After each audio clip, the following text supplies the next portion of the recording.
Almost all countries have a special elite unit of soldiers that have been trained both physically and mentally to fight enemies when the job is a bridge too far for regular soldiers. Months of grueling training, which is too much for most aspiring elite soldiers, also teaches them to endure and withstand punishment and torture. We don't know many of these elite soldiers because for the most part what they do remains a secret, and with it their identity. They work in the background for much of the time and only occasionally do the public hear of their missions. They provide their own citizens with security, but for their enemies they are ghosts to be feared. Today we'll look at the best of them in this episode of the Infographic Show, Most Elite Special Forces in the World. Don't forget to subscribe and click the bell button so that you can be part of our notification squad. Number 9. SSG Pakistan. Also known as the Black Storks, the Special Services Group was formed in 1956. They assist the army in numerous conflicts and military operations, as well as serve the country in countering terrorism. The training is grueling, but that's a given for this list. You can join this band of soldiers only if you have at least 2 years experience in the Pakistani Armed Forces. Training takes 9 months and includes such things as a 36-mile march in just 24 hours. With Pakistan's borders always on high alert, these are some very courageous soldiers that, unlike some units on this list, are in danger throughout much of their careers. Number 8. GSG-9, Germany. One might think that compared to SSG, Germany's Grenzschutzgruppe 9 is not very busy. But as a police tactical unit, they are involved with matters not so much concerning protecting borders, but stepping in when the job is too big for the police. This might include terrorism, but also kidnapping and extortion. Their last known mission, for instance, was the 2016 mass shooting in Munich. They've even been involved in taking down Hell's Angels. They may not have the most rigorous training on this list, but as a special police unit, they are hard to beat. Number 7. Marcos, India. The Marine Commando Force is India's version of the US's Navy SEALs or the UK's SPS. Their motto is, the few, the fearless. They deal with anything from counter-terrorism to fighting pirates and operations underwater. In 2015, the India Times gave 15 reasons why this Special Forces outfit was the best in the world, although the evidence was no more compelling than a few other units on this list could provide. They do have a very difficult 2 to 3 year training period, as it's a continuous process, and apparently 80% of trainees drop out early. It includes 5 weeks of hell, according to the Times, consisting of long marches, sleep deprivation, and arms training. If they pass that, they then do their parachute and diving training. As India has all the perfect spots for intense training, Marcos spend a lot of time being thrown into the jungle and left on mountains. One Marcos said he did the Navy SEALs course with ease during an exchange program. Number 6. Delta Force. The USA's Delta Force is a special unit of the Army that deals mostly with hostage rescue and counter-terrorism. It was actually formed for that in the 1970s following a slew of terrorist attacks. The unit is relatively small with just 1,000 soldiers, around 300 of whom are trained for direct action. Recruits are taken from the military when they have enough experience, and as it's a very secretive unit, recruits have to get past many security checks and must also have never incurred a court-martial. You also have to pass a series of physical tests, such as hikes with a 40-pound backpack, and also be able to run 2 miles and swim 100 meters fully clothed. It doesn't sound as grueling as the SEALs, but trainees will also be pushed to their psychological limits under interrogations. Number 5. Alpha Group, Russia. Of course, Russia has an excellent special forces unit with such a powerful military. The Alpha Group is what the name says, the best soldiers in all of Russia. Created by the KGB in 1974, the unit helps with police matters but also with military matters. This might relate to terrorism, hostage-taking, and covert operations in and outside the country. One such internal operation included the 1983 hijacking of Airflot Flight 6833, which unfortunately resulted in the loss of life of 5 hostages, but also the capture and killing of the hijackers. They were also heavily involved with the Soviet war in Afghanistan. Training lasts 3 years, and you must be between 22 and 27 years old to start. They only want the smartest soldiers, so you must have a university education to join. You'll then have to pass a series of physical tests, and also diving, sniper operations, parachuting, and martial arts. Number 4. SPS. The Special Boat Service is the UK's wet version of the SAS and has similarities to the Navy SEALs. Like the SAS, it was formed during World War II as a special covert unit often working behind enemy lines. The training is quite similar to that of the SAS, although obviously recruits have much more challenging training in the water. In fact, according to an elite forces website in the UK, SPS soldiers believe they are better trained because the ocean is a much more challenging environment than land. The counter-argument is that the SAS are more involved in conflicts and are better funded, so they are put to much more use. Number 3. Sayeret Matkal, Israel. Otherwise known as the General Staff Reconnaissance Unit 269, this Special Forces unit, like the SAS, spends much of its time behind enemy lines. In fact, it shares the same motto of "Who dares, wins." It was formed in the 1950s, and the small unit consisted of hand-picked men who were not just physically strong, but showed superior intelligence to other soldiers.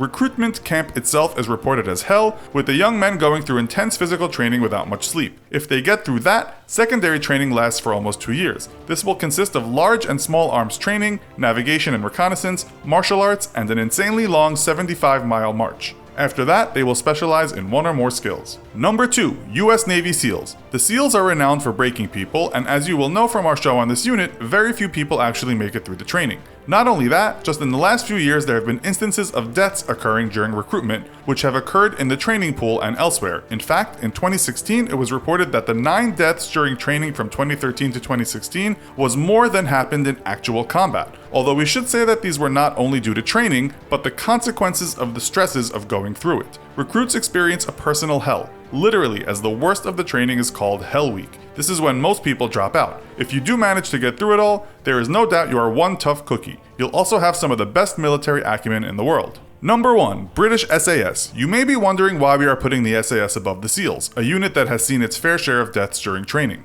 The difference is the SAS has a more vigorous, some might say torturous, mental training. The physical training seems as difficult as the SEALs training, and you are expected to navigate through jungles in Belize and Borneo, as well as make your way out of mountain ranges carrying a heavy backpack and weapons. This is where the deaths occurred recently. But there is something even more brutal, and that is the psychological training of the SAS. Veterans have said you might get injured doing the physical stuff, but when the trainers get into your head, many people cannot stand this. It will include humiliation techniques, being held in stress positions, getting no sleep or food or water, having music blasted at you, and even being locked in small cages. The sadistic Brits, eh? Another thing about the SAS is that you work closely with MI5 and MI6, which basically makes you both a soldier and a spy. Special Forces, the elite of a nation's military, tasked with missions too delicate or difficult for large conventional forces to undertake. These elite warriors operate in small unit sizes and are specialized in a variety of tasks to include recon deep behind enemy lines, hostage rescue, counterterrorism,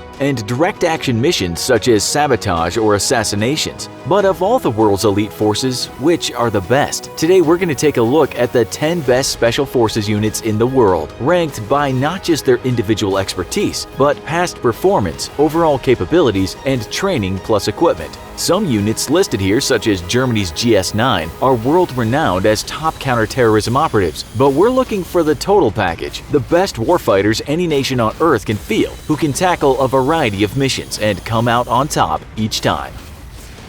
Number 10. Sayeret Matkal, Israel. Israel is a nation born from conflict and surrounded by enemies. Thus, it's no surprise that some of the most elite warfighters in the world would come from this tiny but formidable nation.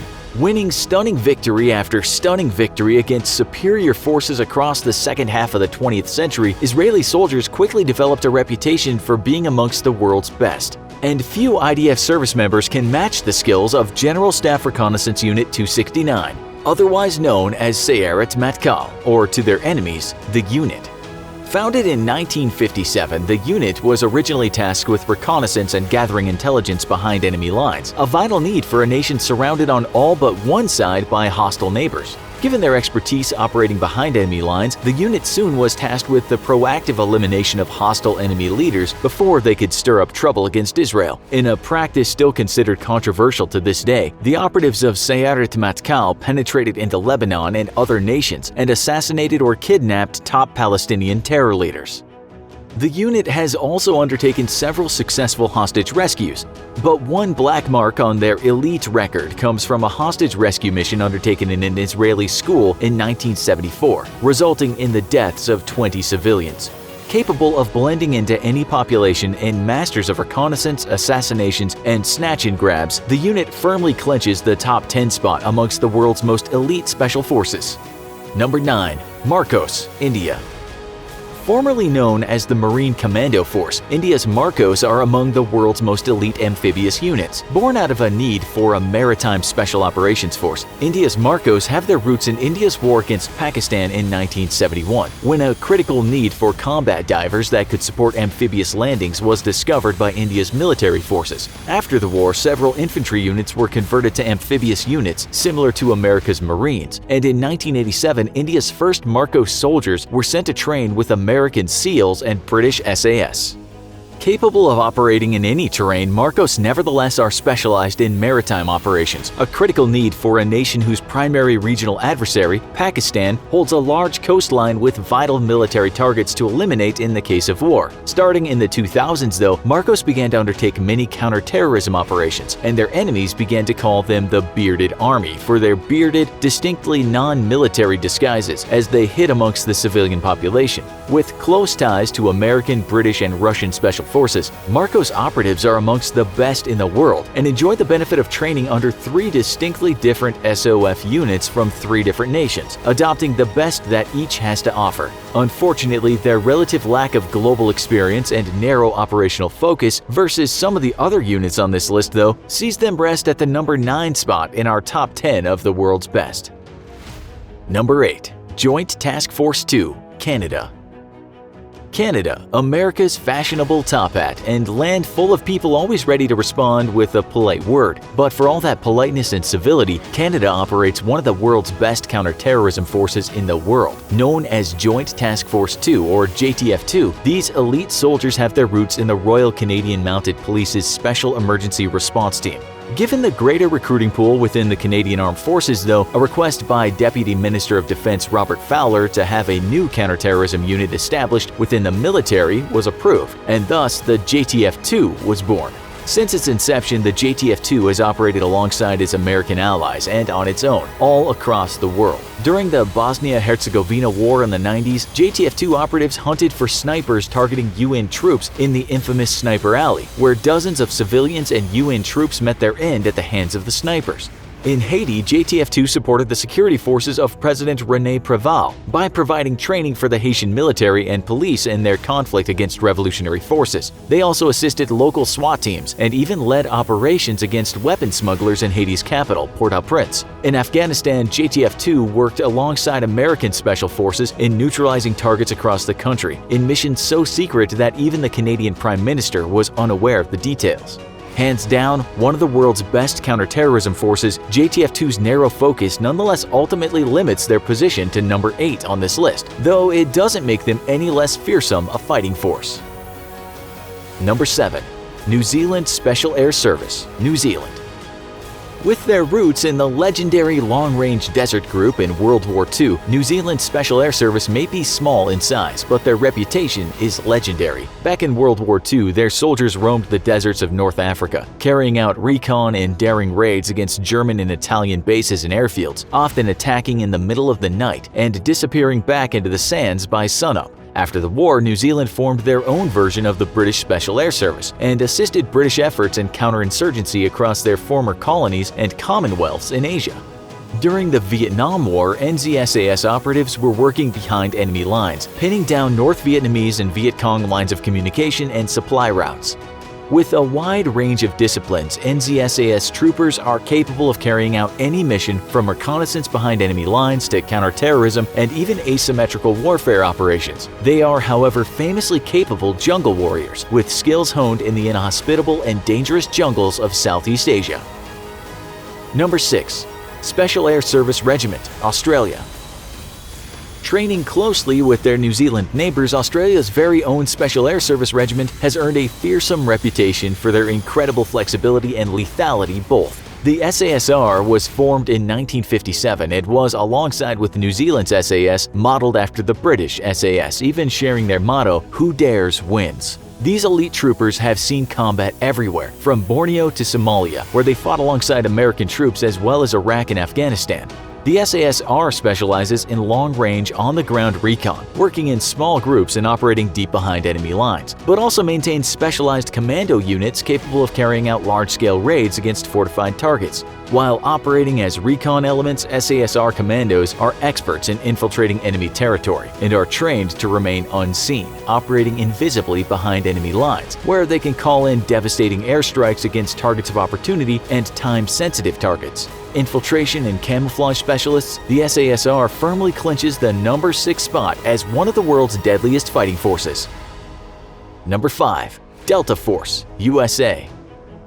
There are few units in the world more feared and more notorious than America's Delta Force. Secretive warriors, Delta Force operatives are unique amongst global special forces, as they very often operate in plain clothes within the heart of hostile foreign cities. These highly skilled soldiers are amongst the best in the U.S. Army and have a wide repertoire of skills to back their reputation. When General Norman Schwarzkopf needed bodyguards in the middle of a war zone during the First Gulf War, it was Delta Force that met that need. When one of Al-Qaeda's top recruiting and propaganda leaders was marked for elimination, it was Delta Force operatives who snatched him in a now legendary operation that plucked the man from a busy street in mere seconds.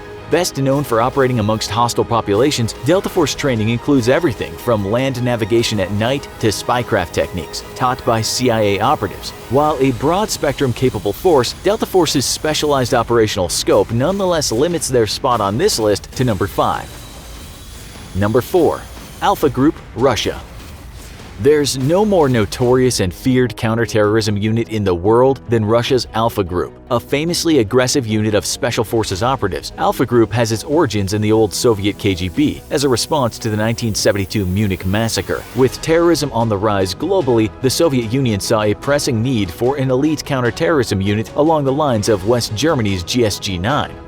Primarily a counterterrorism task force, Alpha Group has nonetheless been tasked with a variety of very high-profile missions outside of the scope of their counterterrorism training.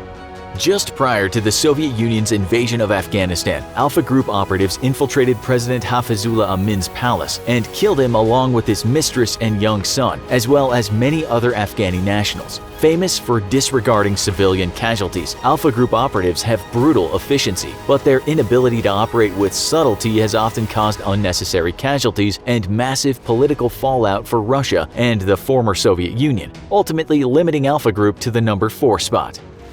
Number 3. Shahityat 13, Israel. Managing a feat only shared by one other nation on this list, Israel manages to land not one but 2 elite units on our top 10 of the world's most deadly special forces outfits. Shahityat 13 commandos are often compared to American SEALs and are without a doubt the deadliest fighting force in the Middle East. With a wide range of disciplines, there's no mission that Shahityat 13 can't handle. And they've undertaken everything from hostage rescues to target elimination, and even boarding actions against hostile vessels. Their most famous feat, however, is likely hunting down and elimination of Black September terrorist leaders who had orchestrated and carried out the 1972 Munich Summer Olympics massacre of Israeli athletes. Some of the world's deadliest hunter-killers, Shahityat 13 commandos, are also fully capable of carrying out traditional direct-action missions during wartime. And in the Yom Kippur War, its commandos infiltrated Egyptian ports and sunk 5 Egyptian Navy vessels while causing heavy damage to another.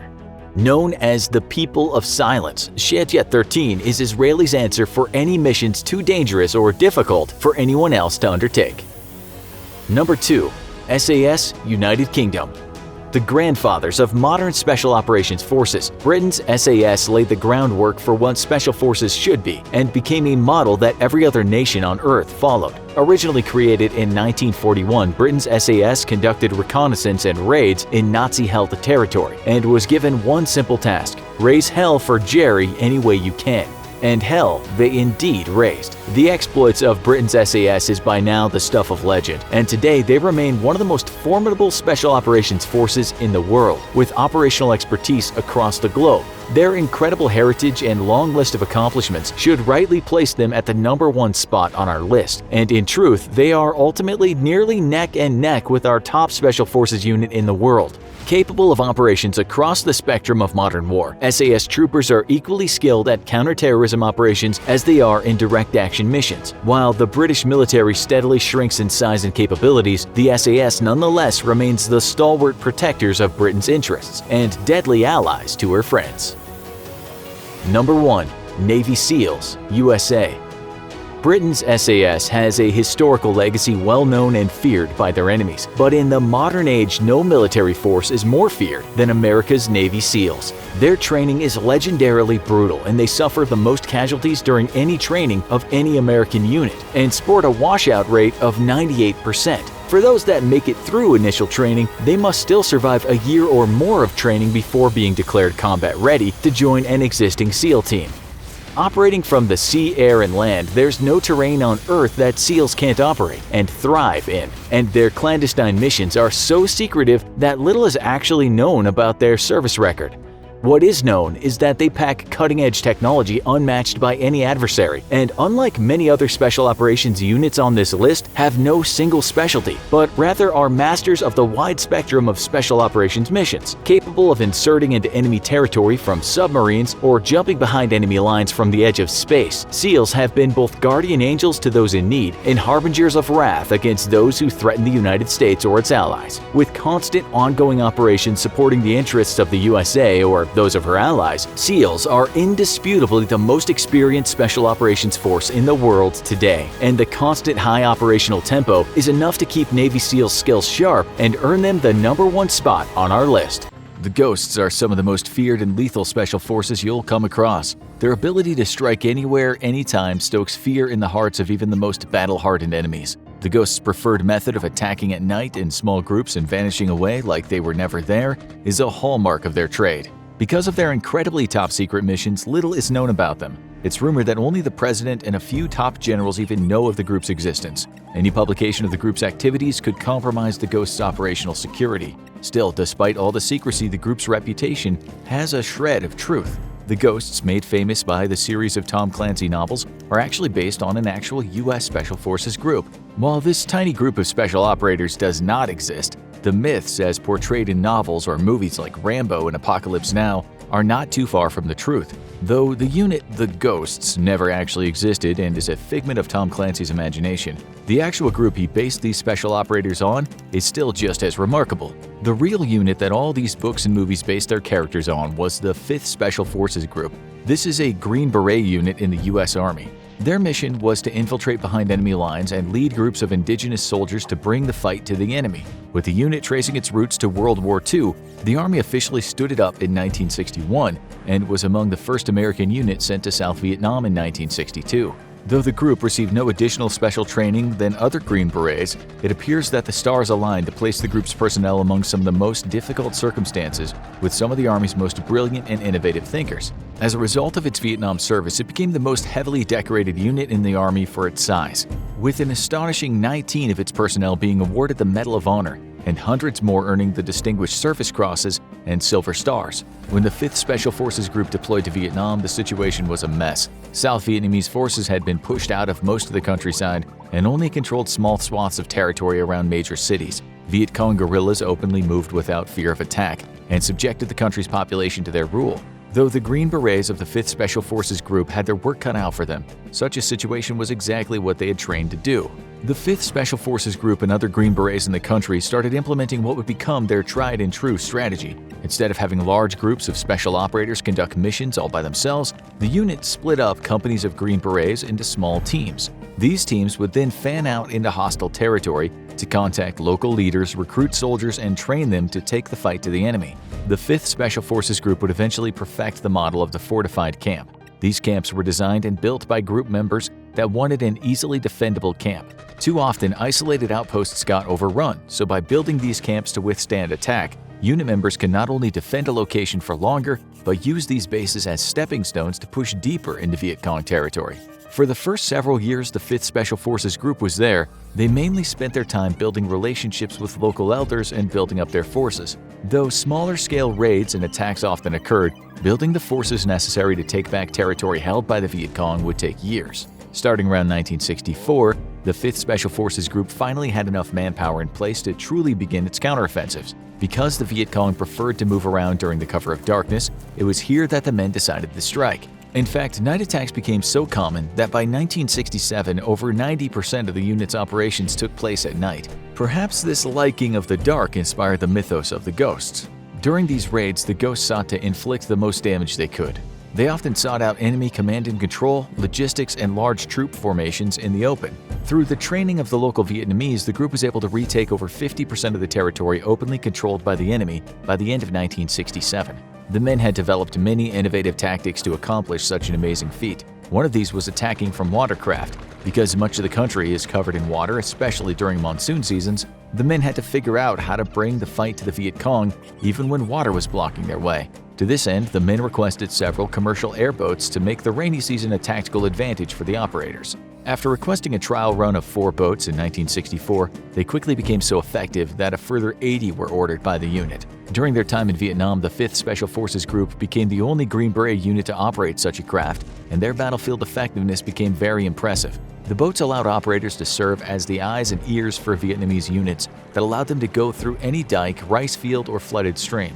Its shallow draft, high speed, and heavy weaponry made it possible to bring the fight to the enemy even when he thought he was safe. Eventually, the 5th Special Forces Group gained so much notoriety that it was personally elected by General Westmoreland to open the in-country reconnaissance school, known as Recondo School. The infamous Recondo School was a 3-week course that could teach 120 students all the basics of being a special operator, from long-range patrolling and evasion tactics to scuba diving and parachuting. The Recondo School hoped to be a force multiplier that provided practical combat training from some of the first operators in U.S. military service. The school was no joke and has been remarked as the most dangerous school the U.S. Army has ever run.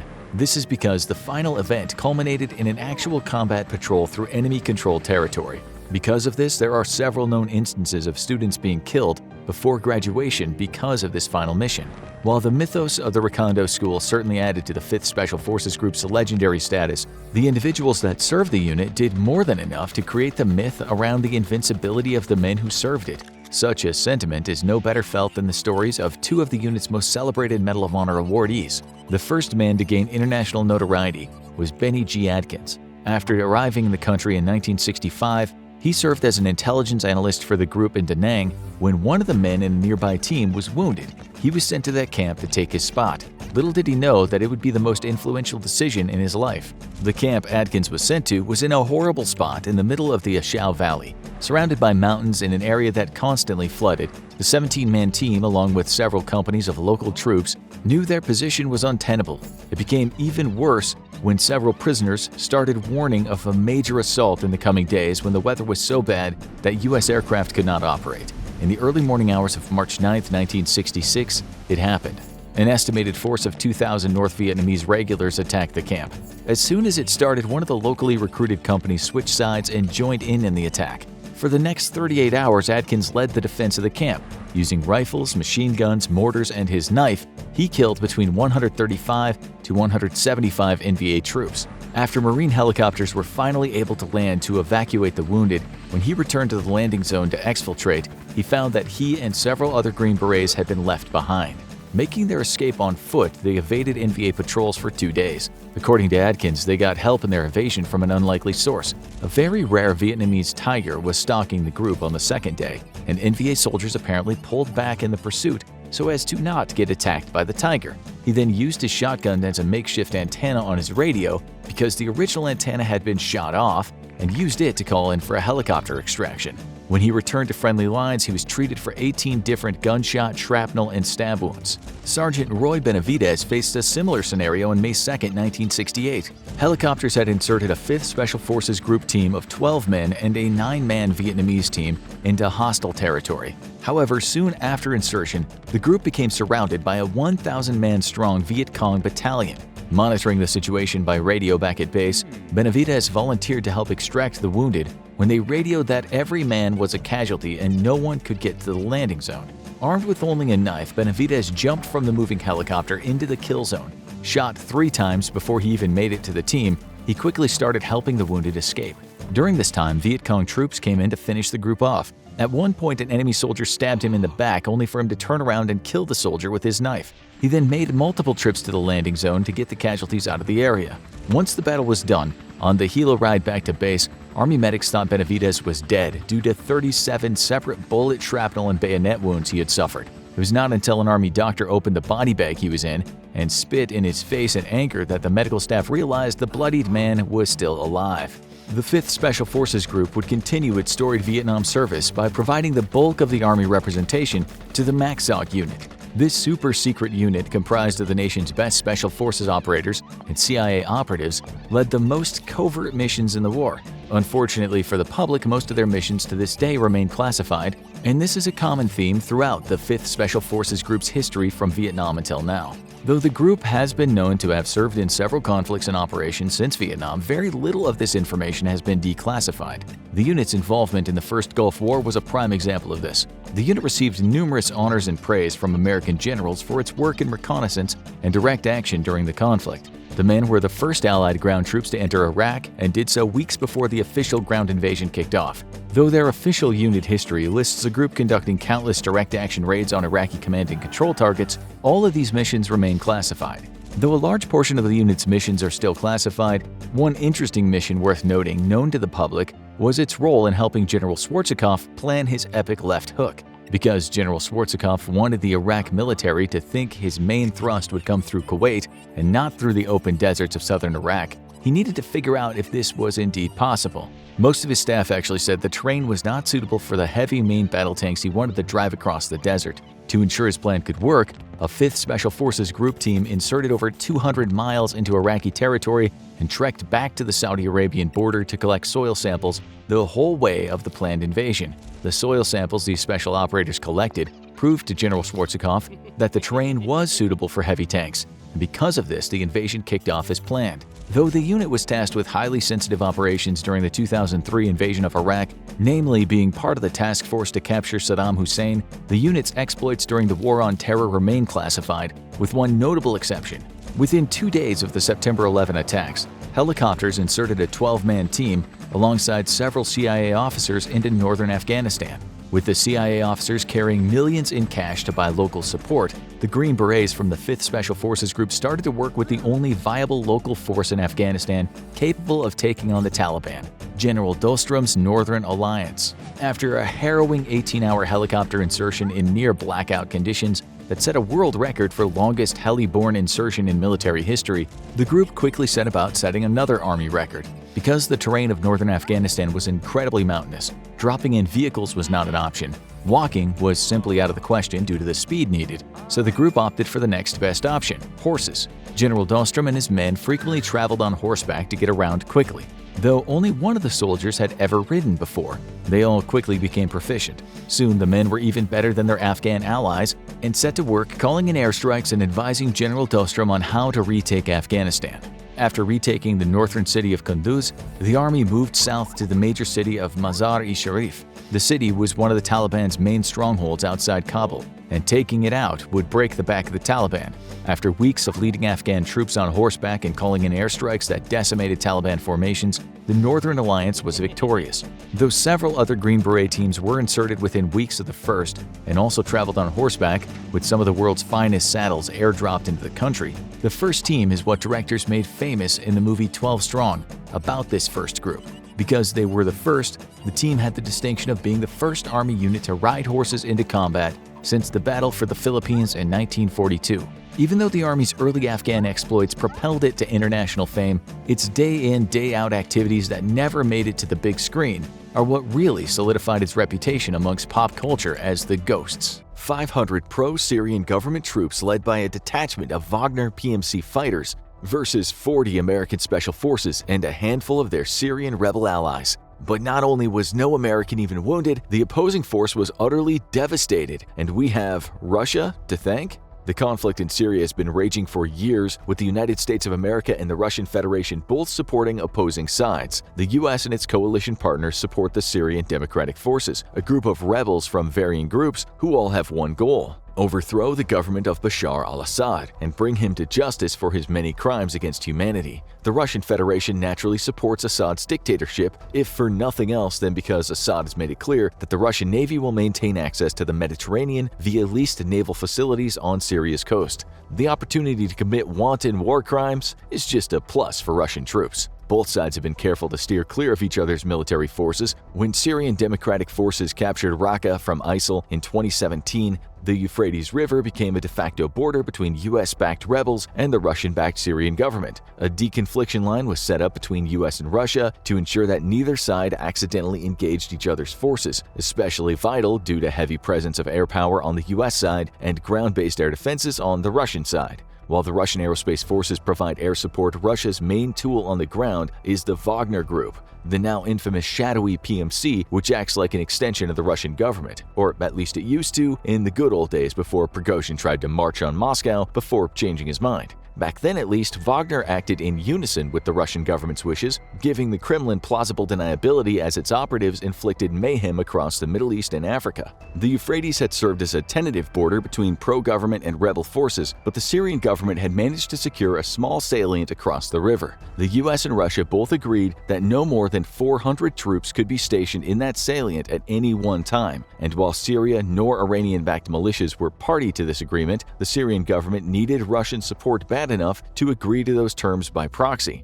The troop limit was meant to prevent a sudden offensive by pro-government forces, which otherwise would have to cross the river, giving rebel forces ample time to mount a defense. Details of what happened next remain murky, but a narrative can be pieced together from various sources, while disregarding the more outlandish claims out there. What we do know is the rebel forces held very profitable oil facilities near the Euphrates, and in past conflicts, Wagner PMC has often been compensated by being granted a share in liberated, a term we use extremely loosely here, mining and oil extracting or processing facilities. Several days before the infamous attack, US intelligence intercepted communications between Wagner's chief Yevgeny Prigozhin and senior Syrian officials as well as Kremlin officials. The intercepted communications painted a picture of the Kremlin and the Syrian government giving Prigozhin the green light to go ahead with a, quote, fast and strong operation sometime in early February. The only problem for both the Syrian government and Prigozhin's ambitions was a detachment of US special forces based near the lucrative oil facilities that Prigozhin hoped to seize.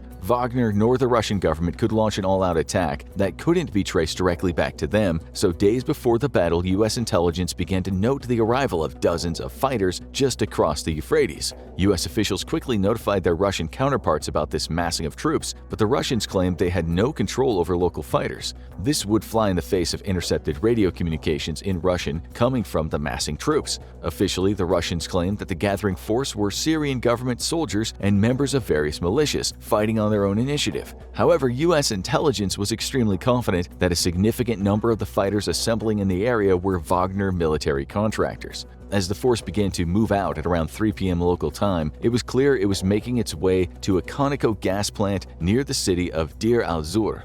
Right in the force's way was a headquarters manned by between 30 to 40 U.S. Delta Force soldiers and rangers, alongside a few Kurdish and Arab allies. If the Wagner-led force was going to capture the Conoco plant, it would have to go straight through the Americans. Watching via drone feeds, the tiny American-led force was not just outnumbered 10-1, but the Syrian force were advancing with 27 armored vehicles, including several tanks. U.S. forces on the ground had nothing that could stop a tank. About 20 miles away, Green Berets and a platoon of Marine infantry also watched the advancing force via drone feed, waiting for the call to roll out. They were equipped with Stryker armored vehicles, but could bring man-portable weapons to bear on the Syrian tanks. Even if the Marines and Green Berets got there in time, they would still be significantly outnumbered and outgunned in raw firepower. Also monitoring the situation was the American Air Operations Center at Al Udeid Air Base in Qatar, which immediately placed all available air assets on alert. Nobody could be sure the Wagner-led Syrian force was truly aiming for a fight. It wouldn't be the first time that they'd attempted to intimidate the US or its allies into concessions. However, the previously intercepted communications made the Americans wary that this was the big move Prigozhin had been asking for permission to make,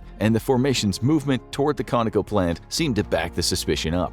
As evening began to fall, it was clear that the Syrian formation was making its move. At the mission support site 20 miles away from the U.S. Delta Force and the Rangers, Marines scrambled into 4 Strykers to be ready to provide support if needed. They were still only 16 strong, but the Strykers could deliver a world of pain on their own with great precision. Their equipment was far superior to anything the Syrians or even Wagner forces had on hand, with extra Javelin anti-tank missiles tossed into the vehicles alongside thermal optics and extra food and water. Everyone involved expected a significant and protracted battle to come, but the order to move out hadn't been issued yet. At 8:30 p.m., the spearhead of the enemy formation had made it to a mile from the plant. Led by 3 T-72 tanks, the U.S. forces at the Conoco plant had nothing to match that level of firepower, but the tanks had stopped, and there was hope that the ensuing battle could be averted. Secretly, though, more tanks and vehicles gathered in nearby neighborhoods, using the buildings as cover to remain unseen. U.S. drones, though, watched their every move. Even so, the quick reaction force of Marines had not been dispatched, the Pentagon hoping that a conflict could be avoided. Then suddenly, all hell broke loose. Long-range artillery began to open up on the American position, supplemented by much closer mortars. The T-72s also opened up with their main guns, while armored vehicles strafed with their cannons and heavy machine guns. The fire was largely inaccurate, but dangerous in volume. U.S. forces and their partners ran for cover behind dirt berms, preparing to use their small store of anti-tank missiles on the advancing vehicles. However, the U.S. still attempted to avoid an all-out confrontation. Very confident Russian Wagner mercenaries were amongst enemy troops. The last thing the Trump administration wanted was an accidental war with Russia. For 15 minutes after the attack began, U.S. officials repeatedly called their Russian counterparts, asking them to recall the attacking force. However, Russian officials repeatedly denied knowledge of the attack, claiming that the gathered forces were Syrian volunteers and government troops that they had no control over. The quick reaction force was already on its way though, but driving on very rough roads and with their headlights off to avoid being targeted. Instead, they relied on night vision and thermal cameras, making an already slow drive even slower. With U.S. troops under fire and the Russians refusing to cease the attack, Secretary of Defense Jim Mathis turned to General Joseph F. Dunford Jr., chairman of the Joint Chiefs of Staff. Deep inside the belly of the Pentagon, they watched via live drone feeds the advancing forces who were now starting to become dangerously accurate with their fire as they drew closer. Secretary of Defense Mathis then gave a simple command: annihilate them. Within seconds, the Secretary of Defense's order had reached American commanders in the region. At the Conoco plant, the Rangers and Green Berets had already expended their small supply of anti-tank weapons. This had knocked several of the armored vehicles out of the fight, but just under 24 more continued to advance, albeit a hell of a lot more cautiously now. The Russians had gotten their first taste of the Javelin, before being served a 3-course meal in Ukraine years later. But U.S. forces were entirely outmanned, and enemy artillery was making it difficult to engage approaching troops. Within minutes of General Mattis's order, the U.S. Air Force began to bring the pain. First to strike were armed drones, the same ones currently overwatching the conflict, but these drones had very limited munitions and could do little to impact the fighting on the ground. Additional Reaper drones began to arrive, carrying out precision strikes against enemy artillery and mortar positions. Next came the waves of American fighters. F-22 Raptors had already been sent near the fighting. Russian air defenses extended well over this part of Syria, and the U.S. could not know how Russia would react once it began to launch a full-scale air operation. The Raptors therefore had been sent to ensure Russian fighters did not interfere, but with none on the horizon, they were turned loose on the ground forces below. F-15 Strike Eagles were hot on their heels, delivering punishing precision strikes against artillery and mortar positions. At around 11:30 p.m., the quick reaction force of Marines had reached the fighting, but forced to hang back due to the heavy artillery. Their own vehicles would be made mincemeat by the enemy tanks and the heavier infantry fighting vehicles, so the Marines were forced to sit back and wait, but they wouldn't have to wait long. Marine rocket artillery based dozens of miles away had been feeding precision rockets into the fight with the aid of drones, striking at enemy artillery. Not long after, a flight of Apache helicopters came screaming out of the horizon, delivering a withering barrage of missiles and rockets to the advancing tanks and armored vehicles. A Russian survivor would later describe the American Apaches as whirling carousels of heavy machine gun and cannon fire as the armored helicopters strafed across the advancing enemy at treetop height, wary of man-portable air defense weapons. High above them, though, the Air Force had finally brought out the big guns, the B-52 strategic bombers. These lumbering arsenal ships had taken longer to get to the fight than the much nimbler strike aircraft, but they disgorged earth-shattering amounts of firepower on the enemy below. The enemy artillery and mortar positions were of highest priority as they were preventing the QRF from reaching the beleaguered Rangers and Delta Force operatives. With the artillery destroyed, the QRF finally made it to the besieged American defenders, providing some much-needed relief, even if they were still woefully outnumbered. U.S. planes low on fuel or out of ordnance had by now been forced to turn back, opening up a brief window for the Wagner-led attack. Many of the enemy had abandoned their vehicles by now more a liability than a protection, and advanced on foot. The newly arrived Marines fed fresh ammo to the defenders, who by now were nearly out of everything, down to just a few magazines of rifle ammunition. Machine guns and javelins opened up once more, unleashing hell on the advancing troops. From inside their striker vehicles, Marines operated the remote weapon stations, their thermal sensors making it impossible for the enemy to hide in the dark. An AC-130 gunship arrived in the sky overhead, opening up with its howitzer and cannons. Air Force combat controllers began to direct the next wave of American strike aircraft, which had been quickly refueled and rearmed, their weary pilots refusing to be replaced as long as U.S. troops were still under fire. Everything American that could fly in the region was put into the air, the defenders still being massively outnumbered and overmatched in firepower. Every single flight of strike aircraft and attack helicopter was like a flight of guardian angels, delivering righteous fury in the form of precision high explosives and armor-piercing cannon fire. An hour later, the ill-fated attack finally halted. Enemy troops began a hasty withdrawal. In a show of good faith, the U.S. Air Force ceased atomizing the retreating troops. Some were allowed to return to collect their dead. The 500-strong force had been shattered, and the only casualty on the U.S. side was an Allied Syrian fighter who had been lightly wounded. So, what really happened and who was in charge, and how was Russia responsible for this overwhelming U.S. victory? Even years after the incident, there remained significant gaps in the public knowledge over the event. Russia denied all responsibility, claimed that no Wagner forces had been involved in or had knowledge of the attack. This was in direct opposition to released U.S. surveillance footage which showed an airstrike on a Wagner artillery position directly supporting the attack. In the months to come, independent journalists inside Russia confirmed that an unusually high number of dead Wagner troops arrived in Russia after the battle. These journalists also confirmed a large number of Wagner mercenaries flown to Russian hospitals in the days after the battle. However, officially the Russian government stated that only 4 Russian volunteers had died in the attack, though later the Syrian and Russian government would say that it's possible dozens were killed or injured. German publication Der Spiegel would conduct an investigation and allege that no Russians were involved in the fighting. Other sources inside Russia made incredible claims of 200 Wagnerites being killed. A Russian investigative group, Conflict Intelligence Team, would do its own investigation and estimate that as many as 30 Russians died in the fighting. In 2023, The Gray Zone, a Telegram channel often associated with Wagner, published a summary of the infamous battle. From interviews with Wagner soldiers present, U.S. forces first used Reaper drones to take out the lead and rear vehicles of the formation in a classic ambush. Then Apache helicopters came roaring into the confused mess, decimating anyone attempting to retreat. A loitering AC-130 gunship pounded defensive positions into dust even as men attempted to find cover in nearby buildings. F-16s hounded them from above, with one Wagnerite allegedly claiming that in the morning the area was littered with liquefied gun barrels and solidified sand, melted in the intense heat of the American attack and re-solidifying after.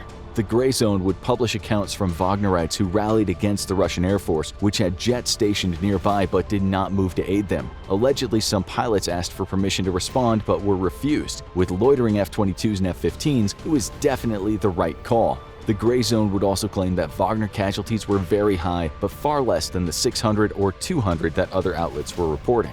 We'll probably never know how many Wagnerites or even Russian special forces were directly involved in the fighting, but it's clear that the attack was led by Wagner and Yevgeny Prigozhin, who wanted to seize the Conoco oil field at all costs. However, in a surprising twist, and perhaps one that cemented in Prigozhin's mind the fact that he could no longer trust Putin's government, it was the Russian military itself which ensured the attack would ultimately fail. Russian air defenses were dense in the region and posed a significant challenge for U.S. aircraft. In the years since, the world would learn that despite Russia refusing to recall the attack, they had ordered their air defenses to stand down, giving the green light to the U.S. to use its air power freely. Why this is remains unknown. Perhaps Russia wished to continue its guise of plausible deniability. Wagner is a Russian PMC that works directly in the interest of the Russian government, but as a PMC, it affords Russia the option to disown or disenfranchise itself from any of the group's actions. Turning off the air defenses might have been Russia playing to this plausible deniability. After all, keeping the air defenses on would have essentially married the Russian government to the attack on the Conoco oil field. That would have come with significant consequences, inevitably sparking a significant buildup of U.S. forces in the region and dramatically escalating the possibility of all-out conflict between the two sides. It's also possible that Russia simply significantly underestimated U.S. air power. Air operations are difficult, a carefully choreographed dance of logistics, platforms, and personnel. As the Ukraine war has proven, Russia itself is incapable of coordinating significant air operations, let alone a massive and rapid, extremely time-sensitive response. The Russians might have assumed the U.S. shared this weakness, or that it simply couldn't coordinate so many different platforms so quickly. The Russians bet wrong. The U.S. air operation in the Battle of Kasham is nothing short of a military miracle. No matter which way you stack it, even with significant air support, U.S. forces should have been easily overrun. But the U.S. absolutely annihilates its own budget to find extremely terrifying capabilities you literally never want to be on the wrong end of. Firstly, the U.S. air fleet has the largest capability for close air support of any air fleet in the world. While Russian aerospace forces struggle to deliver accurate ground support, there's hardly any U.S. air combat platform that is incapable of doing the job that Russian planes simply aren't equipped for, and their pilots aren't trained for. The ability for U.S. warplanes from an F-15 to a B-52 to deliver precision ground fire is unmatched by any other nation in the world, and it's basically illegal for any U.S. aircraft of any kind to take to the skies without the ability to drop a bomb with high precision right where the troops need it the most. But U.S. logistics and command and control is the secret hero of the show here, because Russia likely did not expect such a massive and well-coordinated response of so many different air platforms. The U.S. threw literally everything, including the kitchen sink, into the sky that day, knowing that its ground forces were hopelessly outmatched. But such massive air operations require significant command and control expertise and resources, especially to deconflict targets, ensuring that one attack wave isn't simply hitting the exact same already destroyed targets that the last wave did. This is a significant problem for Russian aerospace forces in Ukraine. Russia's problems don't just end there, because the nation is incapable of deconflicting its airspace as well. Hilariously, Russian air defenses in Ukraine are in an intense race with Ukrainian air defenses for the highest number of downed Russian aircraft. That's because Russia lacks the expertise and systems to effectively manage large air operations alongside ground air defenses. It's unlikely then that Russia could have foreseen the expert ballet of command and control that saw U.S. air power hammer attacking forces nearly non-stop for 5 hours. The Battle of Kasham was, well, embarrassing for the Syrian government and for Wagner. But it was also a warning to the rest of the world. If you pick a fight with the US, you absolutely, positively, definitely cannot allow US air power to enter the picture. In times of crisis, the commander-in-chief has the entire United States military at their disposal. When it comes to dangerous and sensitive missions, there are certain elite soldiers who can get the job done. The elite soldiers we're talking about are the Navy SEALs and the Green Berets. Each is a special forces branch of the military. Let's take a look at the similarities and differences between these two military powerhouses. The name Navy SEAL tells us two things. The first is that this is the Special Forces branch of the Navy and that they conduct missions on sea, air, and land. This is what the acronym SEAL stands for. These elite soldiers are used in direct raids, reconnaissance missions, and action against terrorist forces. The Navy SEALs can trace their heritage back to World War II. During the war, elite naval soldiers were assigned to naval combat demolition units and underwater demolition teams. The missions they carried out were to disarm mines and recover sunken objects. These dangerous missions required the best soldiers the Navy had to offer. They were nicknamed frogmen after their green suits and amphibious nature. These frogmen eventually evolved into what's known today as the Navy SEALs. Due to Cold War tensions in 1961, President John F. Kennedy called for an increase in special forces. The following year, the U.S. Navy created the first two SEAL teams. The soldiers were recruited straight from the underwater demolition units. Navy SEALs continue to carry out important and top priority missions to this day. Green Berets are the Special Forces unit of the United States Army. Green Berets specialize in counterinsurgency. Like the Navy SEALs, the Green Berets can trace their history back to World War II as well. However, the name Green Beret did not come into use until the 1950s. The idea behind creating Green Beret squads was to create small tactical teams that could sabotage enemy communications and supply lines. The first actual Special Forces unit in the U.S. was formed in 1952 under the U.S. Army Psychological Warfare Division. 2 years later, the Army Special Forces soldiers incorporated their iconic Green Berets into their uniforms to distinguish themselves from other branches of the military. In 1962, the Army Special Forces gained official and exclusive rights to the Berets, thus immortalizing the name Green Berets in history.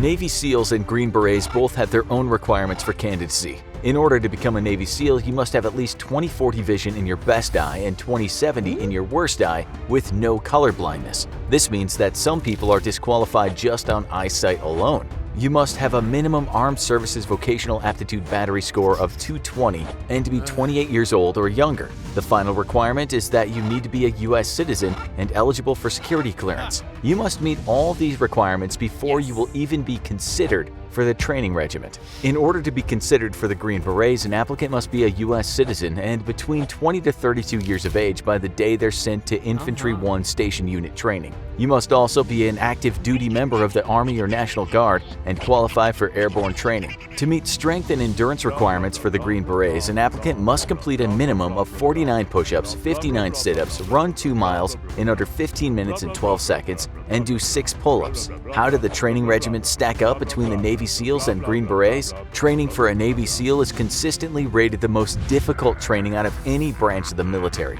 The training for a Navy SEAL is made up of 3 core pillars. The first is to create men of character, which means to train each soldier to uphold the Navy's core values. The next pillar of training is physical. Navy SEALs must be physically fit and trained to work in every environment, but most especially water. The final pillar of training is technical. The training to become a Navy SEAL requires soldiers to be intelligent and able to quickly learn new tasks. There are 2 months of preparatory training before a soldier can even begin their Navy SEAL training.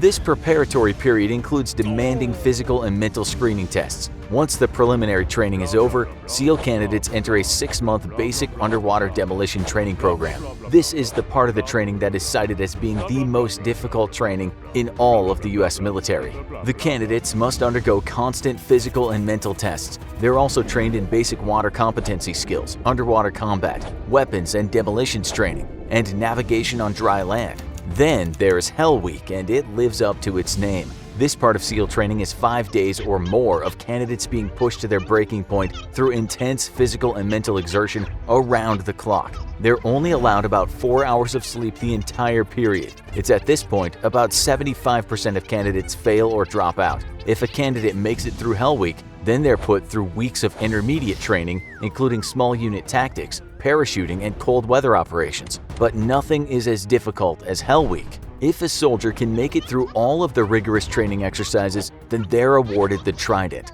This is the official Navy SEAL symbol. Once the soldier receives their Trident, they are assigned to a SEAL platoon, where they have several more months of advanced training for specialty skills. It's after this point that soldiers can call themselves a Navy SEAL. Green Berets start out with basic combat training. Candidates who aspire to be Green Berets must also have completed advanced individual training and U.S. Army Airborne School. Soldiers then need to report to Fort Bragg to complete a 6-week course in physical fitness and land navigation called the Special Forces Preparation Course. Next, the candidates need to go through the Special Forces Assessment and Selection Training. During this training, soldiers' survival skills are tested and their physical and mental fitness is pushed to its limits. The final phase of the training is the Special Forces Qualification Course. This is a 53-week training course in small unit tactics, combat marksmanship, advanced special forces tactics, language and cultural training, and unconventional warfare. Once these 53 weeks are over, the soldier can finally be deployed as a Green Beret.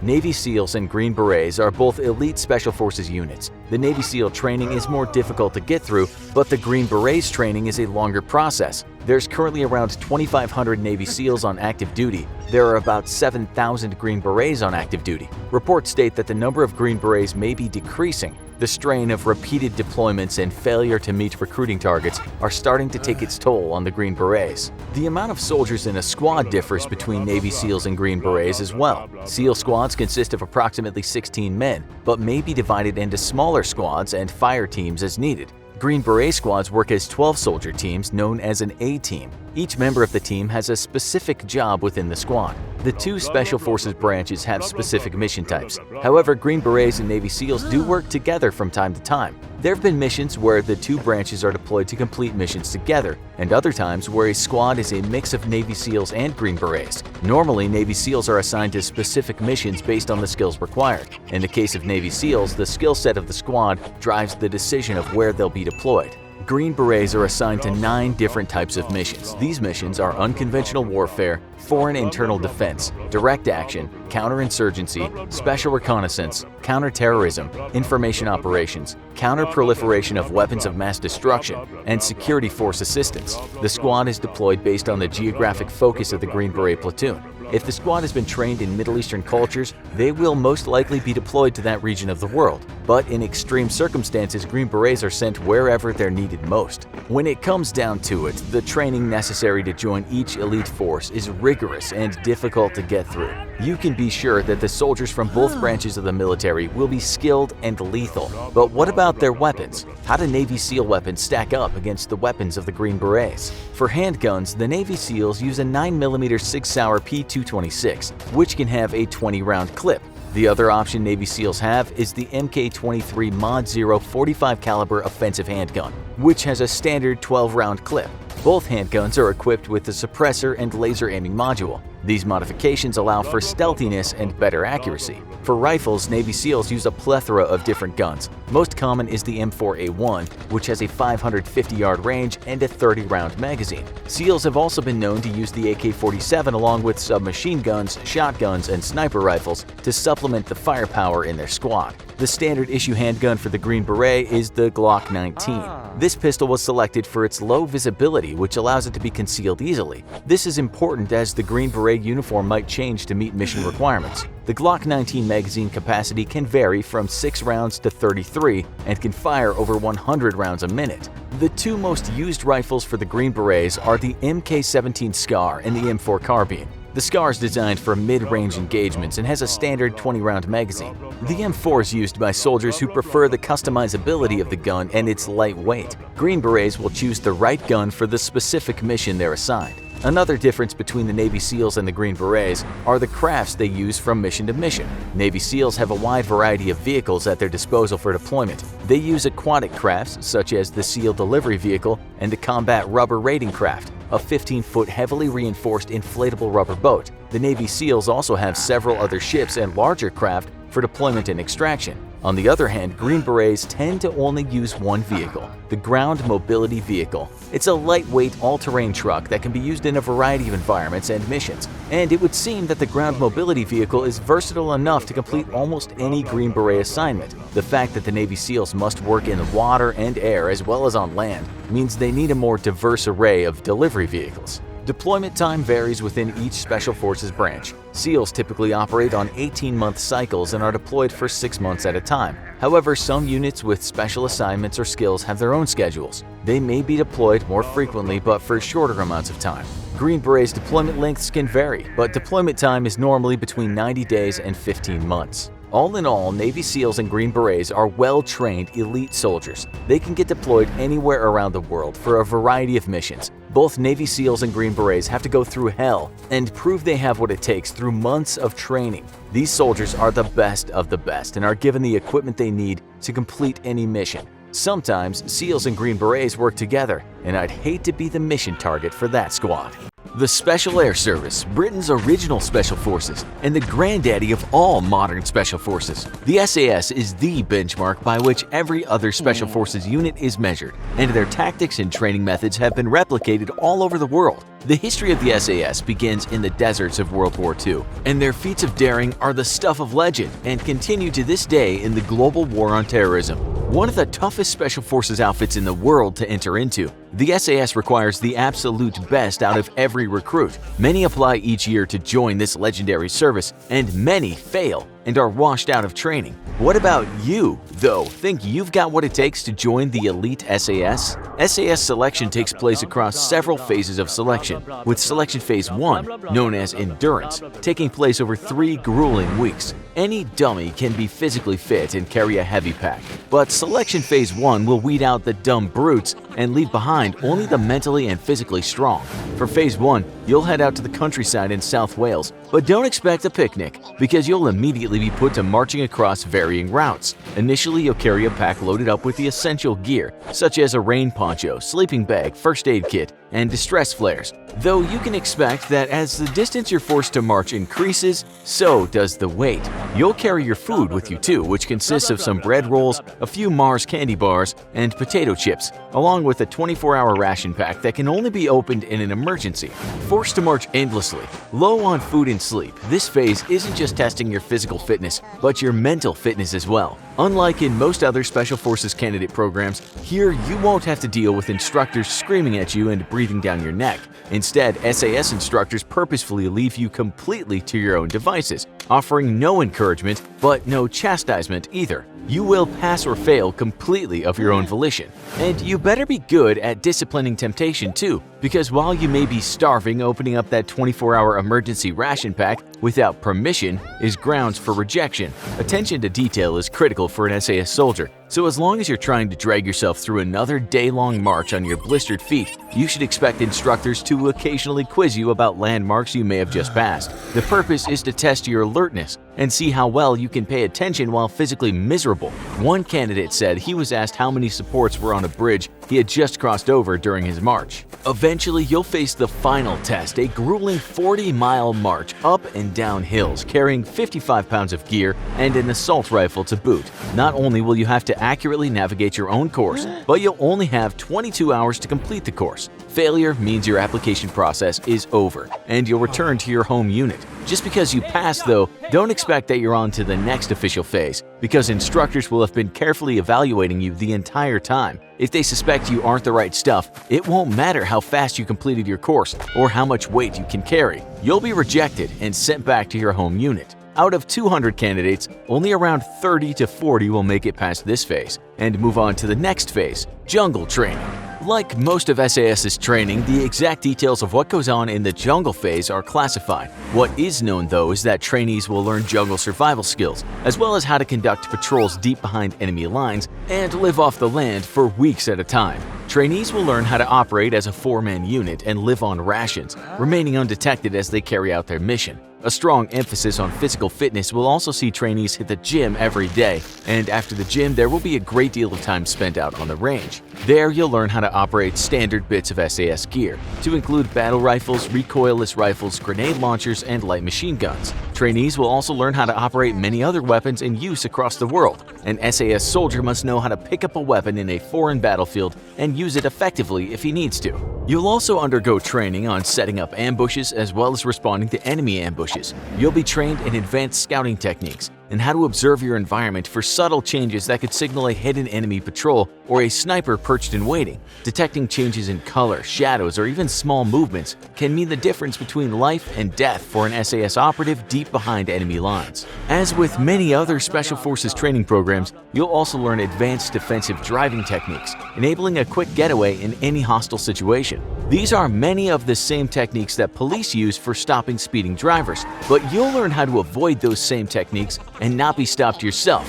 We hope you like blowing things up, because you'll also be learning how to handle a variety of explosives. And because explosions typically mean wounded, you'll receive extensive medical training that can be quickly deployed out in the field. One of the most important jobs that Special Forces operators do in war is reconnaissance. And so you'll learn how to establish listening posts and observation posts, and covertly observe an enemy. To aid you in your mission, you'll learn how to use a variety of secure communications gear, such as satellite radios, and how to avoid getting pinned down by the enemy due to your electronic emissions. Lastly, you'll undergo extensive hand-to-hand and close-quarters combat techniques and become an expert in breaching and assaulting enemy structures. To make it to the end of this phase, you'll be amongst the 15 to 20 who didn't get sick from the jungle environment and drop out, or weren't washed out by instructors. Don't start congratulating yourself yet, though, because the ultimate test is coming up next. Part 1 of your final test is a 3-day escape and evasion course. You'll be given a ratty old coat, boots that may be held together with only strings,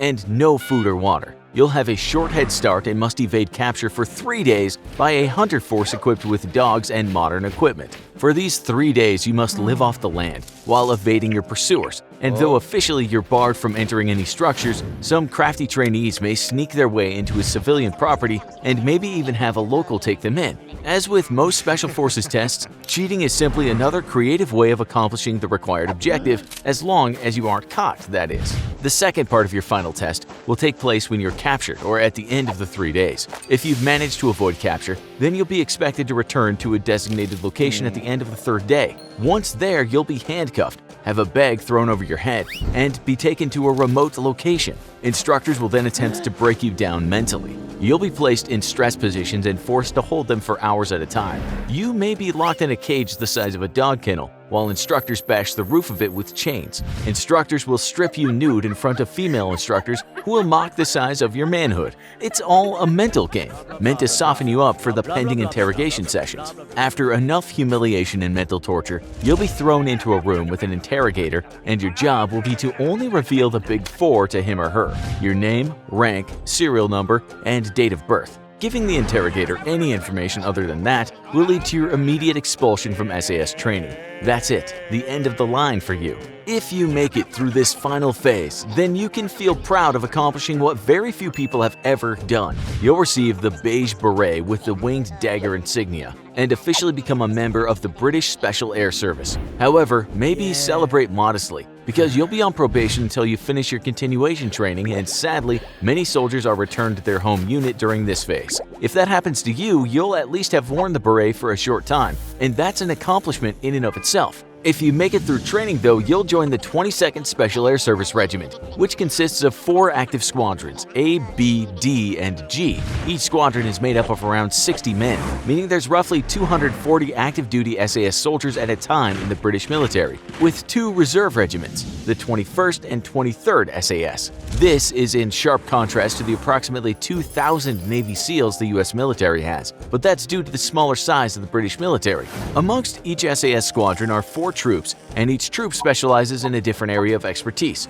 The air troop is specialized in parachute insertions, including static line insertions and halo jumps deep behind enemy lines. The boat troop is specialized in amphibious operations, such as inserting into hostile beaches via submarines, a favorite tactic of US SEALs. Interestingly, SAS and American SEALs work so closely together that often SAS soldiers will deploy from an American submarine specially outfitted to deliver special forces under the cover of the waves. Mobility troop soldiers specialize in handling any number of vehicles. You can think of them as the getaway drivers of the SAS. Mountain troops are trained in Arctic warfare and navigating and surviving in dangerous mountainous terrain. SAS mountain troops work closely with American and French special forces in the mountain regions of Afghanistan, hunting down Taliban and Al-Qaeda fighters in deep mountain complexes. The close-knit relationship between SAS and American special forces means that both nations share many of the same tactics and training techniques, and an SAS soldier is always welcome aboard any American aircraft or boat. If you had joined the SAS in the early 2000s, you may have been a part of the legendary Task Force 88, easily the deadliest fighting force ever assembled on planet Earth. Immediately after Saddam Hussein's government was ousted from power, Task Force 88 was formed to hunt down the former dictator and his supporters. And over the years, their job evolved to becoming the premier hunter-killers of NATO's war against terrorist leaders in Iraq and Afghanistan. Most of their deeds are shrouded in extreme secrecy, though it's known that TF-88 was responsible for killing one of the key members of the insurgency, al-Zarqawi. At its height, Task Force 88 was made up of Task Force Black, an SAS Sabre squadron supported by specialist boat service operators. Task Force Blue was made up of the legendary SEAL Team 6. Task Force Green was made up of operatives from America's Delta Force, and Task Force Orange was made up of the single most secretive Special Forces operators in the world, America's Intelligence Support Activity, a Special Forces unit whose job is to find actionable intelligence for other Special Forces units and which the Pentagon denies any official knowledge of. Task Force 88 was an example of the close-knit relationship between the Special Air Service and its American counterparts, and that relationship continues to this day in unacknowledged conflicts all around the world. If you think you've got what it takes to make it through SAS selection after watching our video, maybe you too will be working side by side with the world's best, hunting down bad guys in jungles, deserts, and mountains all over the globe. In news that shocked the world, US Special Forces are now stationed just 6 miles off China's coast. With their presence accidentally leaked, China's responded with the expected levels of outrage. Yet the US military has refused to back down, and in fact has now confirmed the presence of American special operators in Taiwan will now be permanent. The move was controversial, to say the least, and China has labeled it as an act of provocation. Yet it's not Taiwan that's threatening to invade China, but rather the other way around, and hence why members of the US Army's Green Berets along with other operators, will now be permanently stationed on at least 2 islands just off the Chinese coast. U.S. service members have visited Taiwan before, but this is the first time that America is putting boots on the ground permanently, and all under the invitation of Taiwan itself. Funding for a permanent presence was secured under the 2023 National Defense Authorization Act, and it's unknown just how many American soldiers now make Taiwan a part of their duty rotation. What we do know so far is that there are U.S. soldiers on at least 2 sites in Taiwan, the island of Penghu and the island of Kinmen, which is just 6 miles off China's coast.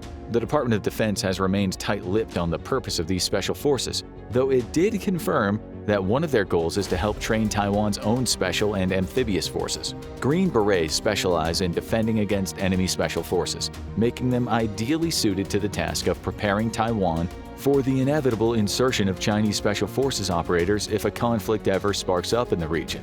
A major focus of the Green Beret mission in Taiwan is preparing to counter China's special forces threat, as well as identify and neutralize infiltrators and sabotage agents.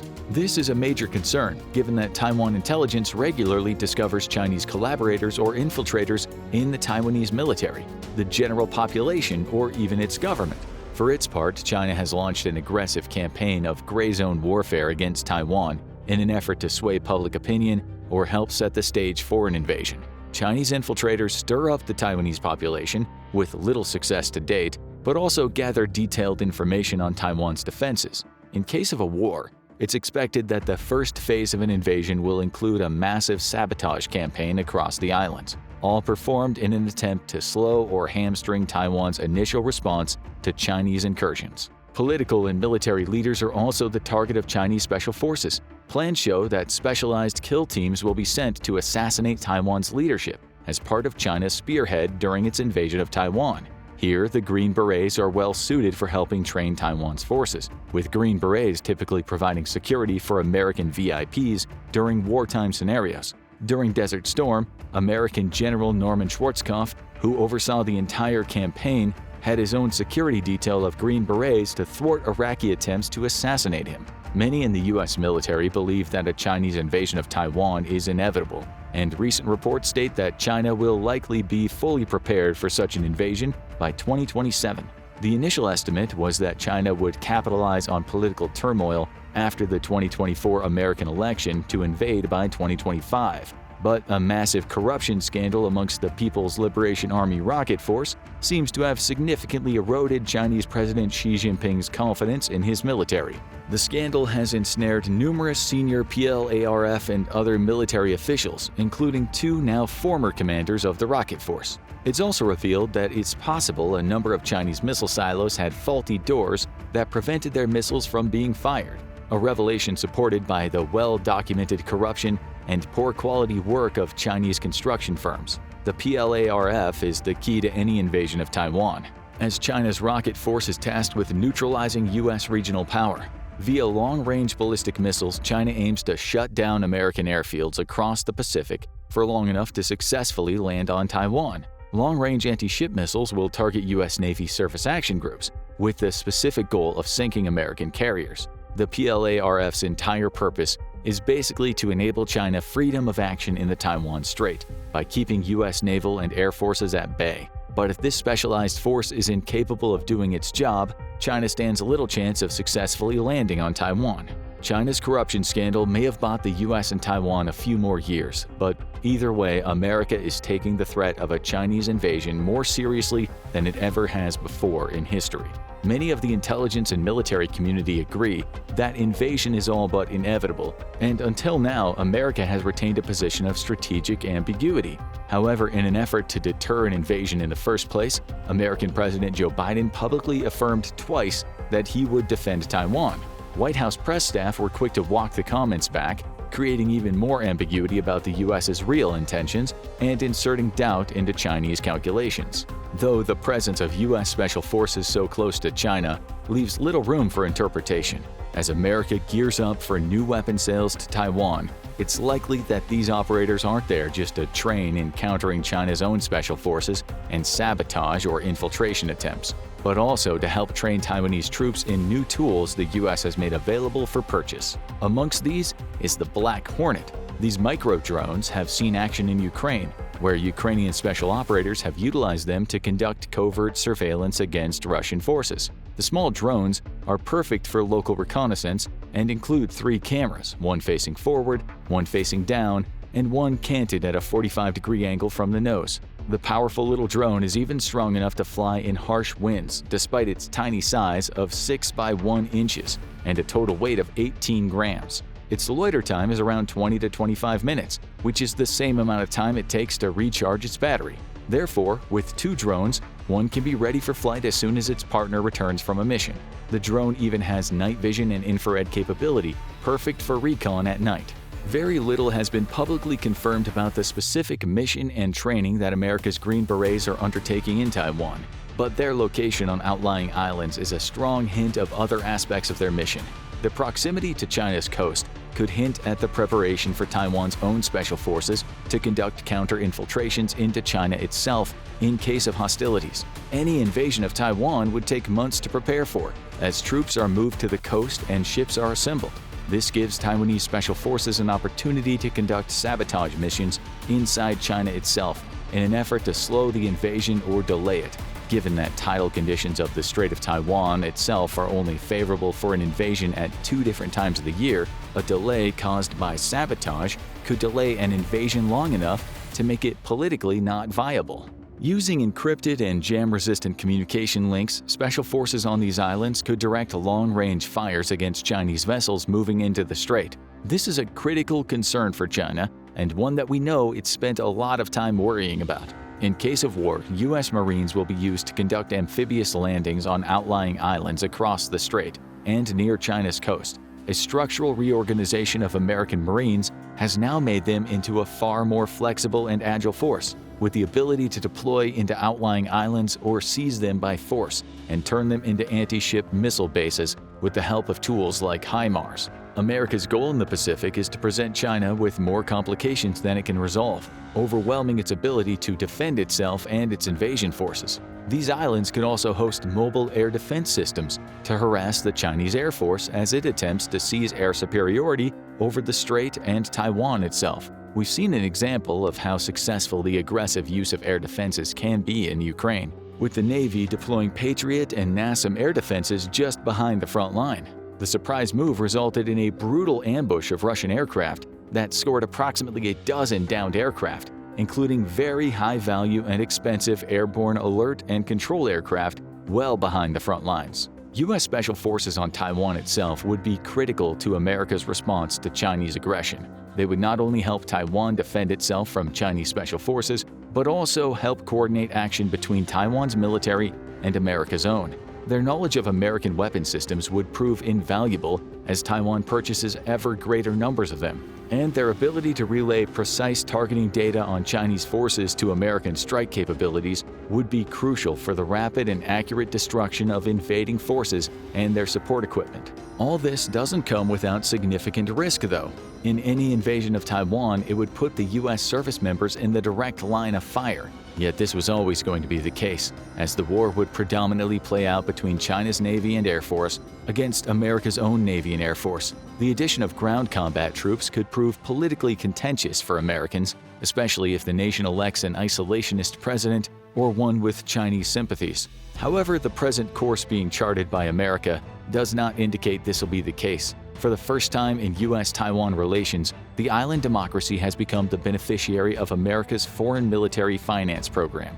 This is not a loan or a weapons purchase, but rather direct military assistance provided throughout history to various nations such as Ukraine, Egypt, Afghanistan, and others. An $80 million transfer of weapons was meant to bolster Taiwan's defenses, with the added side effect of boosting the domestic economy by creating a need to replace those same supplies. For decades, the U.S. has maintained a strategy of ambiguity on the Taiwan matter and refused to officially recognize the country so as to not anger China. In the past, U.S. arms sales to the nation were meant to ensure that it had enough weapons to defend itself, but not so much as to completely deteriorate relations with China. Yet, as many have observed, China's military advantage over Taiwan is now massive, and the old strategy no longer works. Taiwan needs direct-to-military assistance, and a significant amount of it, in order to deter the far more powerful and modern China from attempting an invasion. No one except senior US and Taiwanese officials know exactly what weapons Taiwan is getting at the moment, but it's likely that it includes a healthy amount of Stinger short-range air defense missiles and Javelin anti-tank guided missiles, both of which have proven invaluable in Ukraine.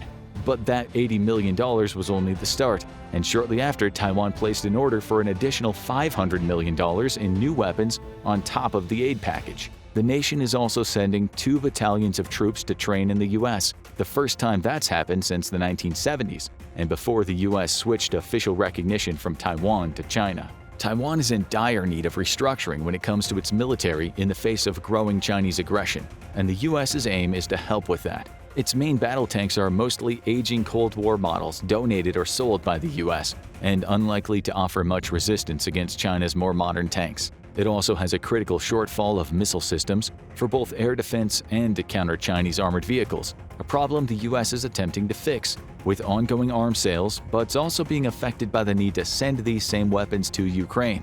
Taiwanese units are also hovering around 60% of their required manpower, thanks to the reduction of military service from 1 year to just 4 months in 2013. To remedy this, Taiwan has reinstated a mandatory full year of service for all youth, but the nation faces significant problems on the training front that the US is attempting to help rectify. Taiwanese citizens jokingly refer to this period of service as summer camp, and those interviewed say there's no regular training and they only practice firing 50-year-old rifles every 2 weeks. While American combat troops undergo rigorous training on marksmanship fundamentals, such training has been lacking in the Taiwanese military, and there is little, if any, emphasis on physical fitness. All of these shortfalls are changing under immense pressure from the US. War game after war game has shown that China inevitably lands its forces on Taiwan, even if its amphibious fleet suffers heavy losses. This has led the US to pressure Taiwan into investing far more resources into its army, which Washington says should be prepared to fight China, not just on the beaches, but in the cities, towns, and jungles as well. The strategic reality is that due to its proximity to China and the need for the US Navy and Air Force to operate from so far away, Taiwan needs to be fully prepared for the inevitable incursion of Chinese ground forces. Taiwan's army thus needs to be able to hold the island's political and economic centers long enough for the US and allied forces to destroy the Chinese Navy and Air Force. This would leave Chinese army forces on the island cut off from resupply and inevitably forced to surrender. Leading the way in helping retrain Taiwan's army are US Special Forces, and their permanent deployment hints that this is not their only mission. If you were hoping to join up with Russia's Special Forces, then you might have one hell of a challenge getting through their brutal training regime. Seriously, you better be ready for literal blood, guts, and the threat of actual death lingering around every corner. The physical and mental requirements to join up with the Spetsnaz are said to be extremely high, so only the best of the best make it into the Russian military Special Forces units, and the rest are left bloodied and broken. In fact, it's widely believed that this training is some of the toughest, if not the toughest, in the entire world.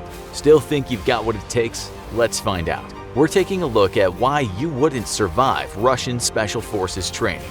The training one has to go through in order to become part of the Spetsnaz, the common expression for all Russian Special Forces groups, can only be completed after a hopeful recruit has already undergone the basic level of military training required of a standard soldier. It also involves inflicting a lot of pain, and we mean a lot. Think the worst pain you've ever felt, and add a sergeant named Dmitri kicking you in the groin with a steel-toed combat boot. If you were hoping to join a Spetsnaz unit, you'd better not be the sort of person who cries when you stub your toe or get a paper cut. For one, the Spetsnaz training regimen includes completing an assault course. Sounds easy, right? Anyone can get through an assault course. A little mud never hurt anyone, right? Well, you might start thinking twice about taking your turn when the instructors start shooting at you with live ammo. And if you thought that was as bad as it gets, maybe you'll fare better in the martial arts classes that are also required to make the cut. After all, that's all done on comfy foam mats to break your fall, so you wouldn't possibly get hurt doing those. Think again, comrade. These aren't the kind of martial arts classes you can take at your local gym. Spetsnaz classes use real knives, too. No foam mat is going to stop you getting a nasty stab wound. And if you don't make the cut, it's probably because you literally got cut. It should come as no surprise that these approaches to training have resulted in a number of recruits trying to join Spetsnaz units instead, receiving some real serious injuries during training. So if you have any aversions to accidentally being shot or stabbed, it might just be best for you to sit this one out and contemplate if this is really the thing for you. Maybe a job at a local artisanal coffee shop would be a little more your speed. No members of the Russian military will try to shoot or stab you there, unless you really mess up their order. Stories about Russia's Special Forces training are nothing if not intense. According to Viktor Suvorov, a former Soviet officer, young recruits are often driven out into the mud barefoot and made to sleep in the lavatories. They would be beaten with belts, slippers, and spoons, anything suitable for causing pain. Various other rumors and reports also state that the trainees will sometimes have to navigate their way through basements that have been covered in blood or wrestle vicious animals as part of their training, which paints a pretty unappealing picture, sounding more like something from a horror movie than a regimented military conditioning.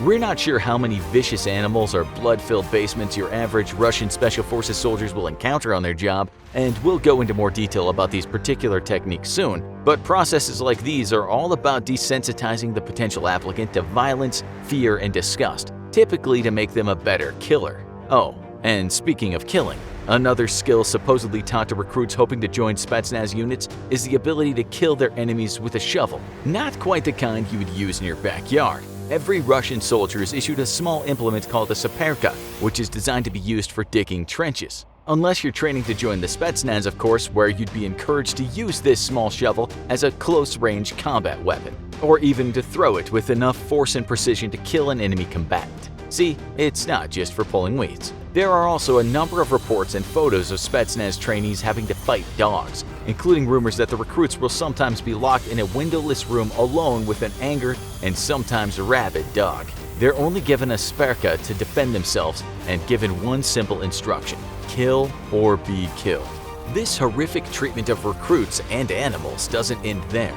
As part of their training, Spetsnaz are taught the bloody and pragmatic art of sambo, which is a form of street fighting that encourages recruits to use any object at their disposal during close-quarters fights, including broken bottles and even street signs. It's encouraged that trainees use this fighting style when locked up with the dogs, but it isn't just the dog that these soldiers have to worry about. According to Viktor Suvorov, who we mentioned before, recruits aren't just locked in a shed somewhere, they're taken to the cellar of a ruined and abandoned house, the walls and floors of which have been slathered in raw meat and blood to further drive the attack dog into a frenzy. The dog is then let loose to chase the recruit from this real-world Evil Dead basement, and if they aren't offered a saperka to help them fight, they have to use anything within reach to go hand to jaws with the vicious, bloodthirsty animal. We'd be willing to wager that there's no dog sitter anywhere in the world that's tough enough to deal with something like that. The primary goal of the Spetsnaz training is to push each recruit to their maximum threshold, both physically and mentally, and then drive them even further. Trainees are taught to develop their skills in infiltration in order to prepare them to undertake some of the more secretive operation that the Spetsnaz undertakes. That's right, it's not all bloody basements and saperka tossing. Recruits are given classes in foreign languages and learn about the cultures of other nations, alongside techniques that enable them to kill a target in complete silence. Parachuting, including HALO, which stands for High Altitude Low Opening, also forms part of the training regimen, as well as outdoor exercises that allow recruits to learn the necessary skills to survive for long periods of time in harsh environments. Think the sort of thing Bear Grylls is known for and then turn it up to 11. Additionally, Naval Spetsnaz hopefuls are taught an even wider array of specialized skills, much like the British Special Boat Service and US Navy SEALs. Any recruit hoping to join the Naval Spetsnaz units are required to be proficient in scuba diving and are also shown how to use underwater explosives and weapons, methods of storming a beach when attacking from the shore, how to get inside a submarine, and how to perform in close-range combat while swimming. This is all done to prepare future Spetsnaz soldiers for elite missions. According to the Russian Ministry of Defense, Spetsnaz units are deployed when an operation calls for methods and ways of fighting not characteristic of conventional forces. This can include reconnaissance and sabotage missions, counter-terrorism operations, and a wide array of other missions, many of which are kept highly secretive by the Russian military. Training involves recruits having to learn such a wide range of different skills in combat and infiltration as a way to prepare them for any mission that being a member of the Spetsnaz unit can offer them. Of course, training isn't all about causing recruits pain through fighting dogs and live-fire assault courses. Sometimes the more dangerous and particularly cruel parts of the Spetsnaz training regimen come in the form of physically exhausting non-combat-based tasks and the sheer callousness of the instructors. In 2006, one of the most infamous incidents of a Spetsnaz commanding officer's cruelty resulted in injuries so severe that they changed the life of one recruit forever. Private Andrei Sityov, who was only 19 at the time, was awoken at 3 a.m. by Junior Sergeant Alexander Sivyakov, who was believed to be drunk and determined to teach the private a lesson.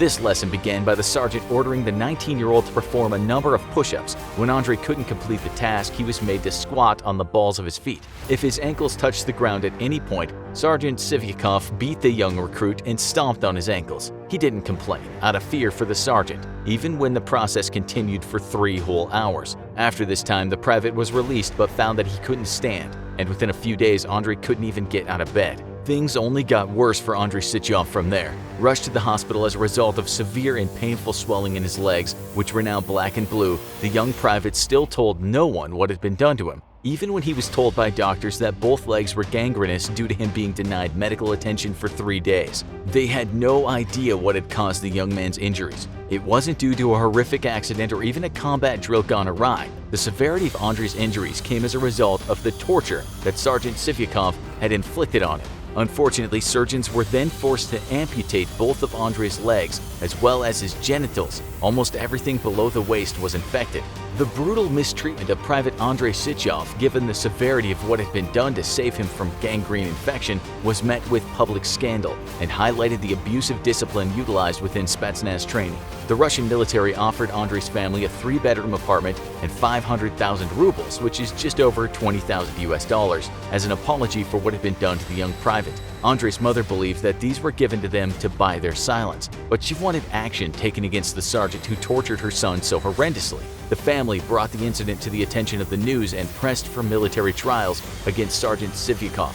However, Sivyakov was only charged with exceeding his authority, and while he was still sentenced to 4 years imprisonment, the trial highlighted a clear presence of what is known as Dedovshchina, deeply ingrained in Russia's military and the training of its younger recruits. You're probably asking what Dedovshchina means. Often referred to as the rule of grandfathers, Dedovshchina is a disciplinary system employed within the Russian military, including the Spetsnaz. It effectively grants older conscripts or those of higher rank total authority over younger, newer recruits.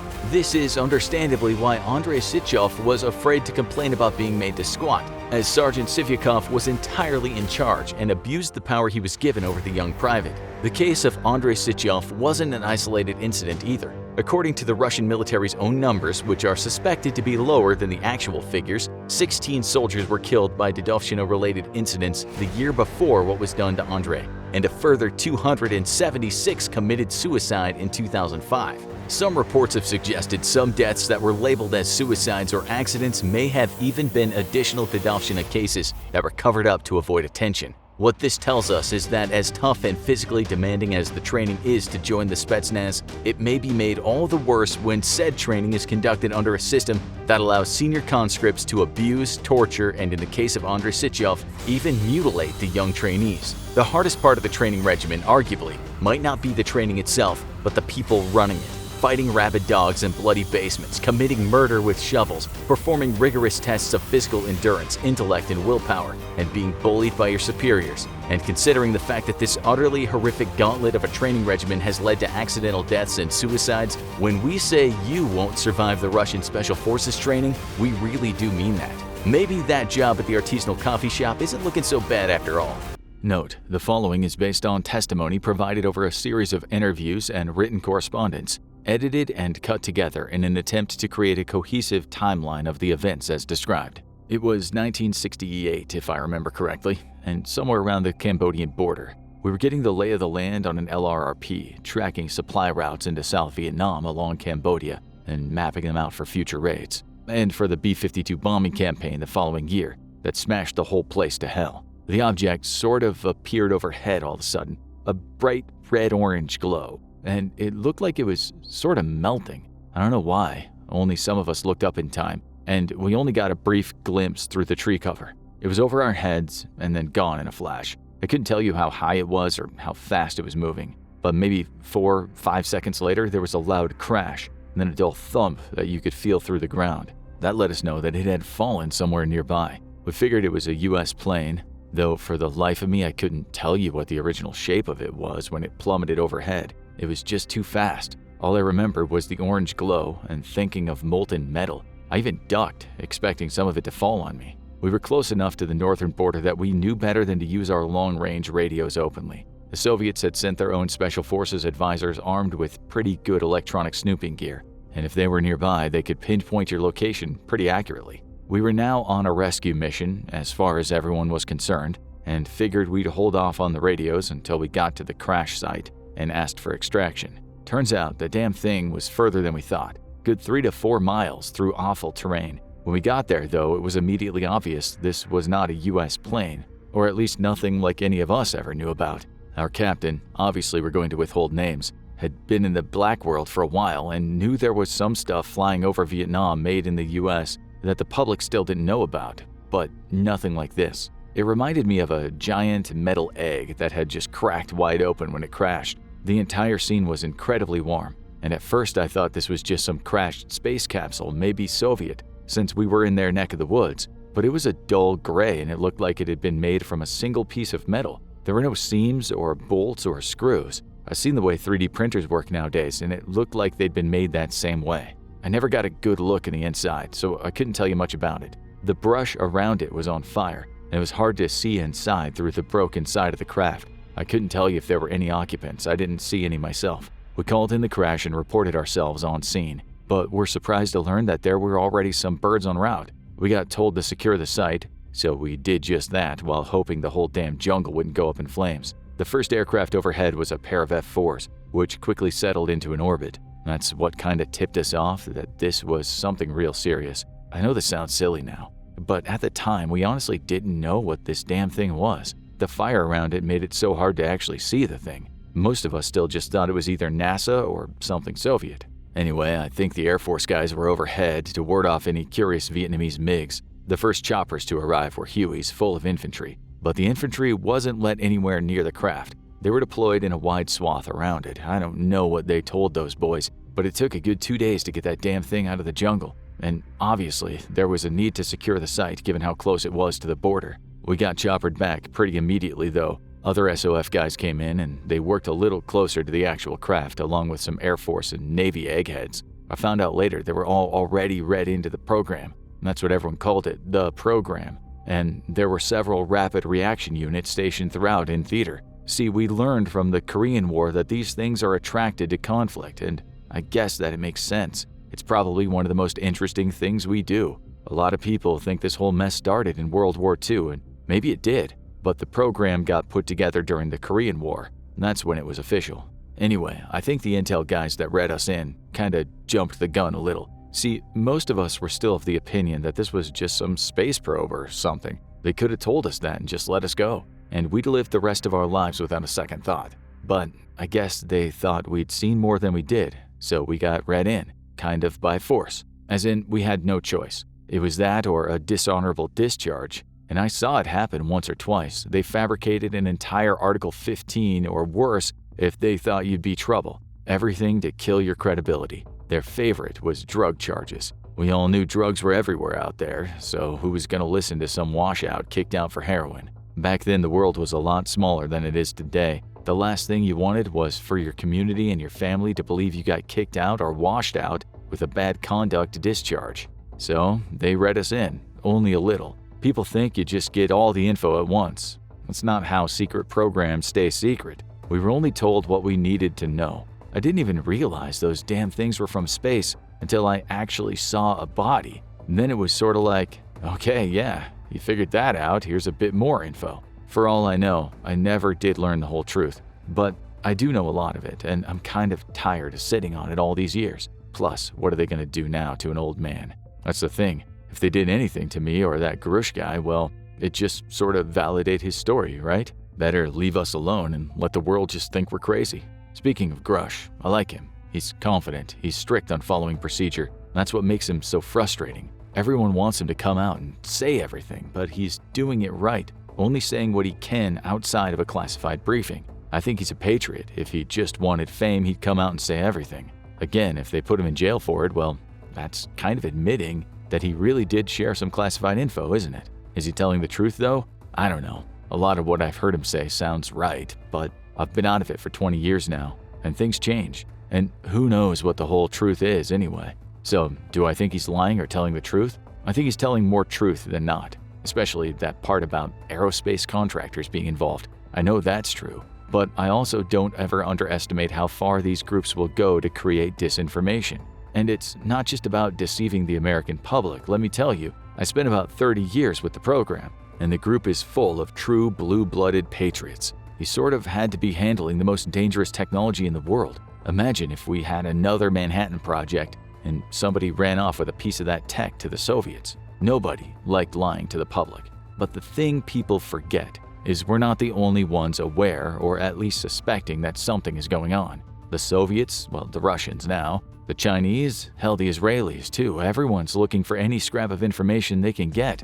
Disinformation is real, but it's not directed at the American public. Well, mostly not. The fact is, I can tell you right now, the government does not want you thinking about UFOs. It makes recovery hard. It makes keeping it all a secret even harder. I don't think anyone was ever scared of mass panic or anything like that. Maybe now they are, I don't know. But not back then. It's all about keeping material out of the hands of the adversaries. Anyway, so after I got read in, you'd think there was some sort of special club you joined or something. Not really. Not for at least a year after that first crash, at least. We got put back on regular duty, only our unit got broken up. And that's bad. You don't do that to a team. But it happened. Also, I know for a fact we got put into the worst messes they could cook up. I know 5 of the original 12 died in combat, 3 more badly wounded. I think they were trying to kill us off. But about a year after that first crash, that's when I got brought in officially. As in, now my primary job was doing this stuff. Well, when it happened, it didn't happen often, but these things did fall out of the sky, or people would see something land or witness beings happening more often than people know, and we'd swoop in as fast as we could in case there was anything to snatch up. I think we pulled 3 total craft out of theater, and not just Vietnam.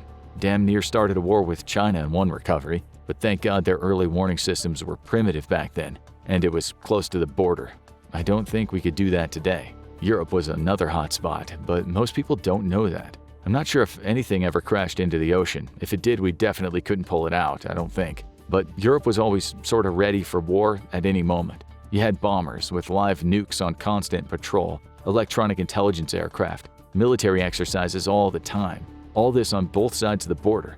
A lot of activity. So they're probably curious. I think they did a better job keeping things quiet in Europe than in the US. But I think our media was a bit freer at the time, so you'd get UFO reports in major newspapers within a day of an event. Also, the Europeans kinda turned their nose up at the whole UFO thing. A lot more Americans were believers than Europeans, which made it easier to keep it a secret.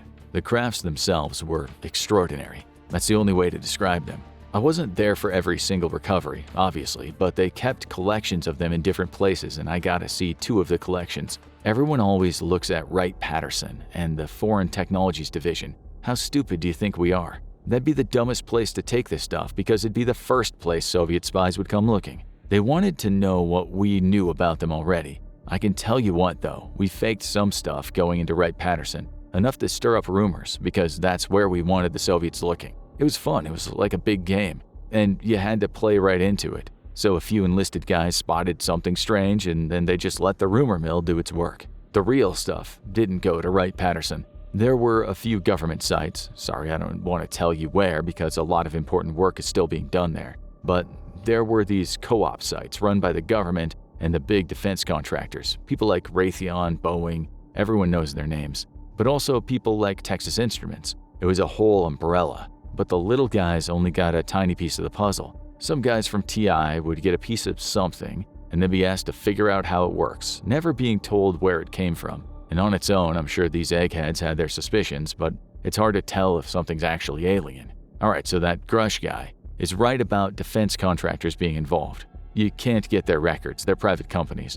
But you better believe that they don't pull the strings. Boeing's CEO isn't going to tell the US military he'll take the saucer out that they gave him for a joyride. But there are legal considerations, you know, if this stuff becomes public and they reverse engineer it. Who owns the tech? Who gets to profit? Boeing or the US taxpayers who donated the stuff to keep it out of sight? I think a lot of people are thinking about that right now. The spacecraft themselves, and I'm only guessing they're spacecraft by the way, at least I know that they can go to space because we track them coming in and out all the time, but I don't think a lot of people are convinced that that's where they're really coming from. Instead, I think that's where they want us to think they're coming from. Anyway, so there are different shapes. The UFO people on the internet have done a pretty good job compiling the data on their own. I saw a chart someone made one time of the most commonly reported objects, and it's pretty accurate. So you got your flying eggs, your Tic Tacs, I guess you now call them, we just call them pills, your old-fashioned saucers, bells, triangles, whole mess of shapes. But the ones that crash are almost always the eggs and the bells, and they're smaller too. I think they're the drones that are remotely operated. And when they crash, you have to get really lucky because they have a habit of just disintegrating. Maybe it's a self-destruct mechanism, I don't know. The saucers, they were the crown jewels. I heard of several crashes, but I was only ever on a recovery of 2 saucers. I don't know what they're made of, but these things are tough. Once we recovered one in South America. I won't say where, because last I heard stuff was still ongoing there, and it wouldn't be very popular with the citizens if they found out their government was secretly collaborating with the US. Anyway, the saucer we recovered had hit the side of a rocky outcropping on its way down. It smashed the rock to pieces, then took out a 1/4 mile of trees. If it had happened on the outskirts of civilization, the whole UFO mystery would have been public knowledge by now. That's how much destruction that thing caused. But the craft itself was relatively unharmed. Later, once I was more senior and I moved into the administrative side of things, I learned the craft was either formed out of a single piece of material or put together at the atomic level. Incredibly strong stuff, however they do it. And like I said, not a single seam is visible. Even the entrance is invisible until it actually opens. That's how tight the tolerances are.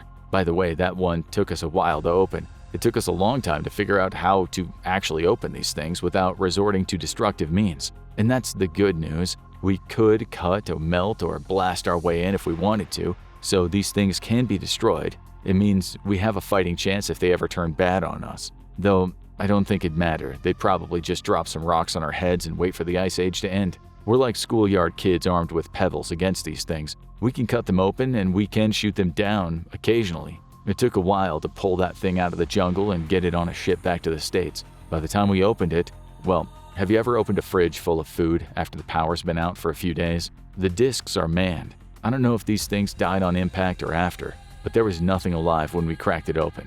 I guess everyone wants to know about these things. I call them things on purpose, not out of disrespect or anything like that. I just don't think any of us were ever convinced they were actually living creatures. Well, not in the sense that you and I are. For one, they don't have much of a digestive system, just enough to process the food they get from the ship itself, kind of like an IV. There is no actual stomach to hold large amounts of food like normal animals. So that kind of made us suspicious that these weren't really what was behind this whole thing. I don't know how many live ones were ever found, but I know that we found 2 alive in one crash. Well, it was less a crash and more of a hard landing. What I mean is this thing was intact with barely any damage and had clearly avoided smashing into the surrounding countryside. But witnesses said there'd been a big flash of light and a loud sound over the mountains. This was in the UK. People had reported seeing something fiery go across the sky all across the UK, but it turns out it was an honest-to-God coincidence. A big meteor had hit a nearby area at the same time that this thing came down. Obviously, the British were in on it along with us and a few other major NATO partners, so we concentrated on getting these things before the Soviets. It was a default agreement that all recovered materials went back to the US, which made the Europeans a bit sore, but that's the price you pay to have a superpower watching your back, I guess. Anyway, we were pretty sure at least on a few occasions they snagged a few bits for themselves. Back to these things. The second disc, which actually was my first ever, sorry I should have kept them in chronological order for you, had a crew of 5. Only 2 were alive. The strange thing is, we had no idea what killed the other 3. There was only some bruising on their bodies from what we assume was the hard landing, but nothing serious. By the way, the typical gray alien description that people give is pretty close to on the money. Not quite, but very close. They're a little taller than people think, and the eyes aren't quite as big as people draw, but they are big, which tells us they grew up in a low-light environment. All their ships were dimly lit on the inside. I don't know why people who claim to be abducted talk about brightly lit rooms.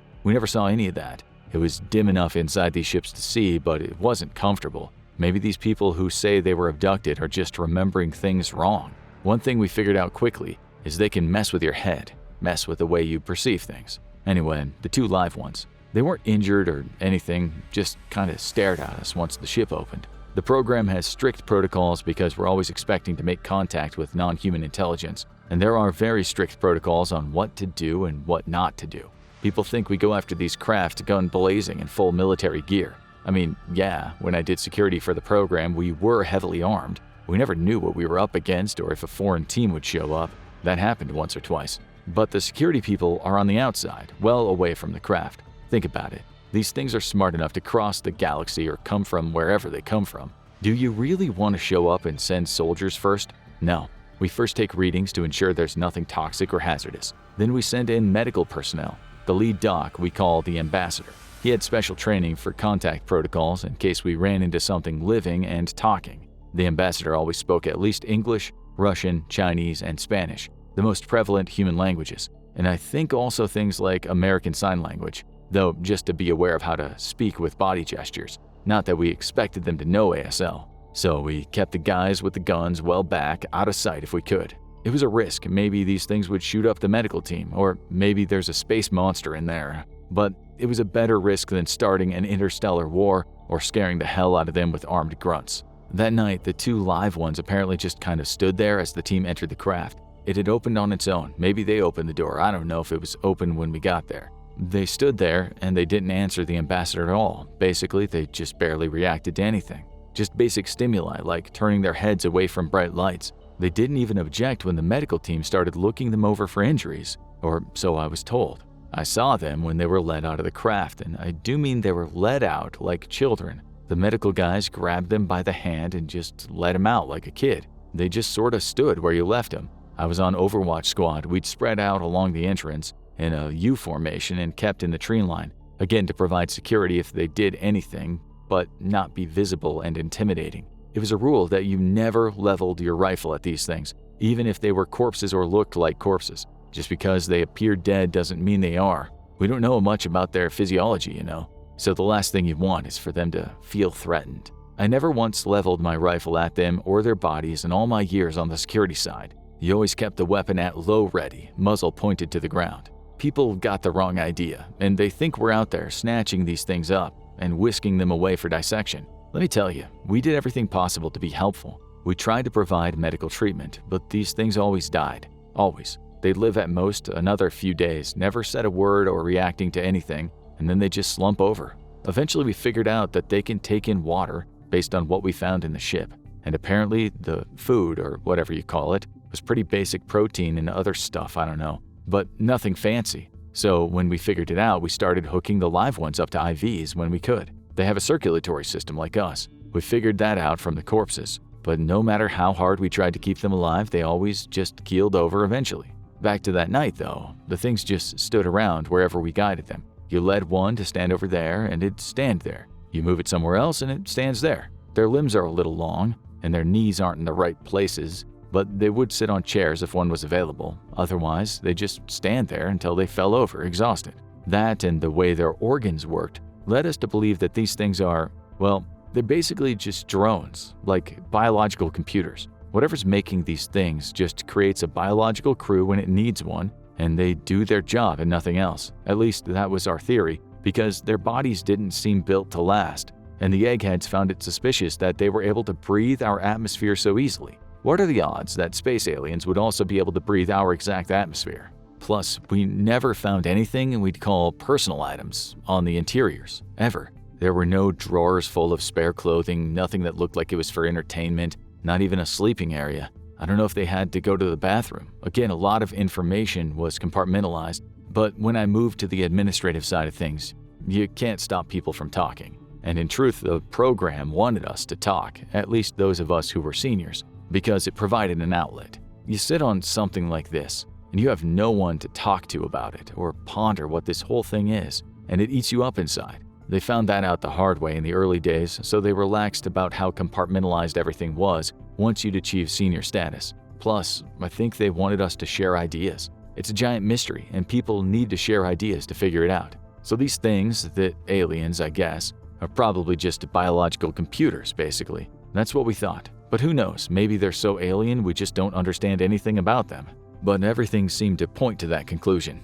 And that was suspicious too, because we recovered craft with no crew. So why did the saucers and one or two other types need a crew? We had a theory. Again, I've been out of it for over 20 years, so maybe they know stuff now we didn't back then. But we had a theory in my time that this was all being fabricated for us. We actually tasked NASA to look for where something like a big 3D printer could be in the solar system. Some facility or computer just making these crafts and these things and sending them to Earth. And sometimes they crashed or they just landed and didn't take off. Like whatever was doing this wanted us to recover the craft. I don't know if they ever found anything, though there was some excitement for a while. It's hard to hide heat in space, and obviously making these crafts on such a large scale would give off a lot of heat. Or maybe not. Maybe they use physics we don't even understand. I never felt that these things were a threat. The security teams were really more to keep other people out for whatever was in the craft. But I know that sometimes they defended themselves. The Iranians tried to shoot one down, and it didn't go well for them. We tried too, but it didn't go well for us either. I think we got a little better at it, and I know we did down one or two in the 90s, but only because there was a legitimate concern over what they were doing. They hurt people sometimes. I don't know if it was on purpose or not. I think it was just a side effect of their presence. But there was a lot of good intelligence that you really don't want to be near one when its power systems are fully online. I said earlier that they can mess with your head, and I don't think that's on purpose either. We were confident that the source of the trouble wasn't the living beings we recovered, because you'd get the same effect when the craft was empty if you got close. Not all the time, but sometimes. People would describe things happening in different ways. Never big, major differences, but enough to be worrying. We had to develop special techniques for handling exposure to these crafts. We called them anchors, a consensus on what is reality. For instance, if you and I were on a security team and approached a craft, we'd say, okay, the craft is resting up against a big oak tree, and there's a gray boulder on the other side. You'd think of that picture, and it would help with the confusion whenever that effect happened, kind of ward it off. I don't know what it was though. Maybe a side effect of the technology, maybe some attempt at communication. It didn't seem a defensive measure to me, but yeah, I'm not surprised when there's a sighting and people see different things. As a matter of fact, I know there have been some high-profile events where people have suffered from this phenomenon. The Hopkinsville Goblins, for instance. Those people were shooting at ghosts, but really there was a craft in the vicinity. It's way back when we were first figuring things out though. As far as what they want, I can't tell you.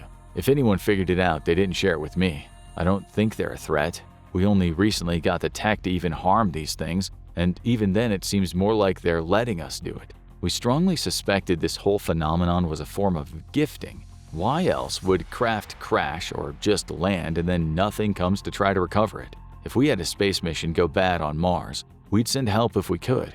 I guess Mars is too far away, but okay, the moon. We could rescue people on the moon if we needed to, and we would, but nobody ever comes for these things. And why are they sometimes landing completely operational and not taking off again?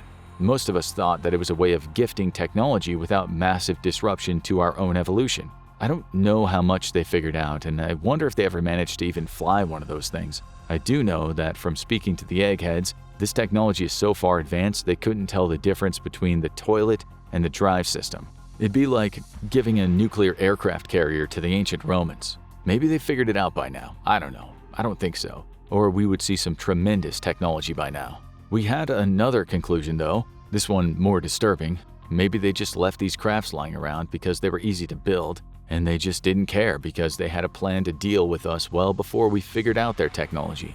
Imagine if we accidentally lost an F-14 Tomcat to the ancient Romans fully intact while doing reconnaissance. What would we care if they studied it? By the time they figured out how to even turn the damn thing on, we'd already have dealt with them.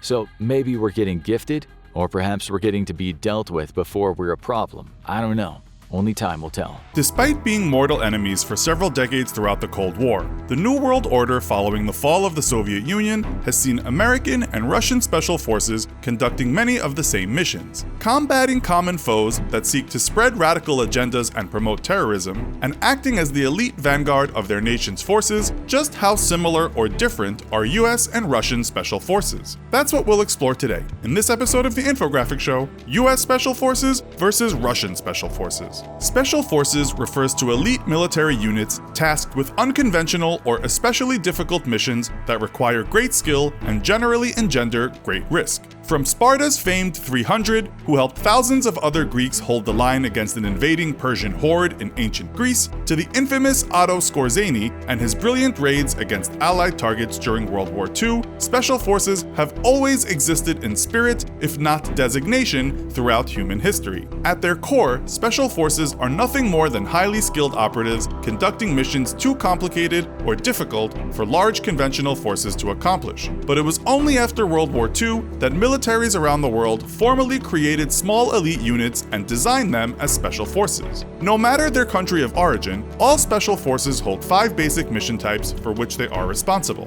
Counterinsurgency. Though the counterinsurgency role of Special Operations Forces has come to the limelight in recent years thanks to America's global war on terror, the first heavy use of Special Forces in counterinsurgency operations came during France's and then later America's war in Vietnam. Partisans and terrorists have always constituted a major threat to friendly military forces, and work by undermining any potential gains made by defeating enemy conventional forces. Partisans and terrorists can be difficult to combat, as they do not wear identifying uniforms and wage asymmetrical warfare, or irregular warfare, typically from inside friendly lines. The need to combat these shadowy threats gave rise to one of SF's most important missions, counterinsurgency. Counterinsurgency ops are a mix of law enforcement and military missions requiring detective skills to track and locate insurgents and then eliminating or apprehending them. With the risk of so much collateral damage in terms of civilian casualties, counterinsurgency is a job best left to special forces rather than conventional forces, and an over-reliance on conventional forces to do the job in Vietnam is at times attributed for the poor performance of the US in the war.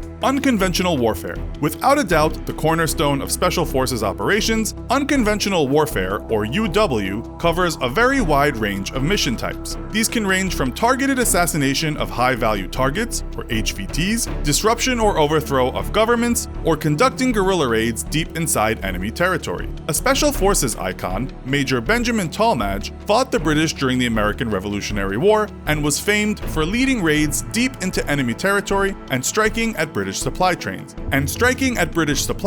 Burning them to the ground or stealing the supplies to bring back to American forces greatly in need of arms and ammunition. Frowned upon at the time by his military contemporaries, especially other American forces who viewed his execution of war as improper, Major Tallmadge has become a hero to the American SF community and a template for Special Forces doctrine for centuries to come. Direct action missions can be best described by a motto familiar to many American soldiers: "Our job is to kill the enemy and break his shit." Ranging from seizing and capturing high-value personnel, materials, or locations, to outright destruction of enemy assets, direct action engagements are very high-intensity and very brief-duration engagements meant to surprise an enemy and hit them where and when they are least expecting it. This is another area where Special Forces shine over the use of conventional forces. With smaller unit sizes and more specialized skill sets, Special Forces are able to move much more quickly and thus strike in much more unexpected ways or times than larger, less maneuverable conventional forces. Foreign internal defense. Foreign internal defense missions involve Special Operations Forces training and equipping foreign allied military forces. Different than security force assistance missions, foreign internal defense ops are more geared at aiding allied foreign forces to combat insurgency, terrorism, and even disrupt enemy special force missions against them. Today in Korea, American Special Forces regularly train with their South Korean counterparts to respond to and eliminate the threat from North Korean Special Forces. And with an estimated Special Forces strength of over 200,000 soldiers, South Korea faces a huge security challenge in the event of war from North Korea's most elite soldiers.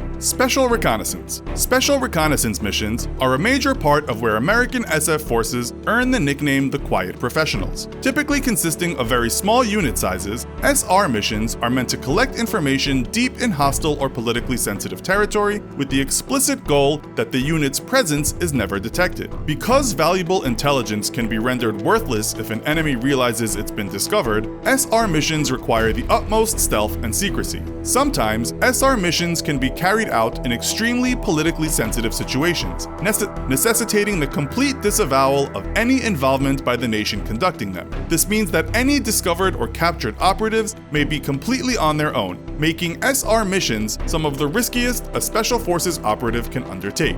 Security Force Assistance. Security Force assistance operations involve the use of Special Forces to coordinate with friendly allied militaries and aid them with training and developing military doctrine. Long a hallmark of US Army Rangers, SFA operations may range from making contact with guerrillas deep in enemy territory, or simply a deployment to an allied, less developed nation that needs help establishing a proficient military force. So with similar missions, and in recent times with similar terrorist enemies, how do US and Russian Special Forces compare to each other? With the vast amount of their operations kept secret for decades, it's impossible to ascertain which force is more effective than the other, as there simply exists few, if any, true comparison points. Also, due to the difference in ideology and doctrine, US, Russian, and Special Forces may undertake many of the same types of missions, but can vary widely in how and why they conduct them. The old adage of apples and oranges may apply aptly here. However, we can look at some major similarities and differences between the two. Both nations operate a number of different units under the general designation of Special Forces, whose missions and training can vary dramatically.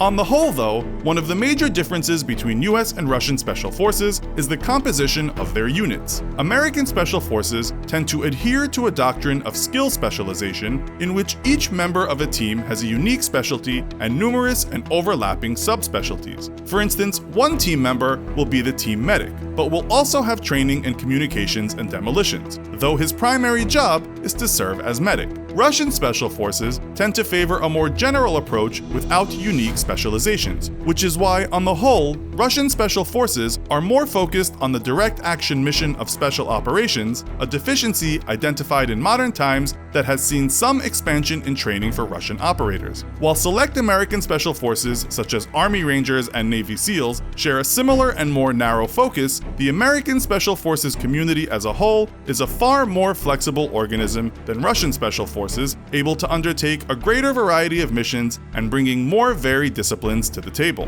The narrower focus of Russian Special Forces is an unfortunate holdover of the Soviet era, when the Soviet military forced their special operations forces to focus almost myopically on the destruction of NATO missiles and high-value targets in the case of war. Another major difference between US and Russian Special Forces is a general disregard for collateral damage by Russian operators, who are more concerned with results than public perception. One famous example is the response to the kidnapping of 4 Soviet diplomats in 1985 by the Muslim Brotherhood, conducted in retaliation for Soviet support of Syrians. Dispatching the KGB's Alpha Group, the Russian operatives arrived in Beirut, Lebanon, just as one of the hostages was executed. Rather than moving to rescue the remaining hostages, Russian operators instead tracked down and took hostage several family members of the terrorists, torturing and dismembering them and sending body parts to the terrorists. The tactic worked, and the remaining hostages were released, and no Russian diplomats were molested again for 2 decades in the Middle East.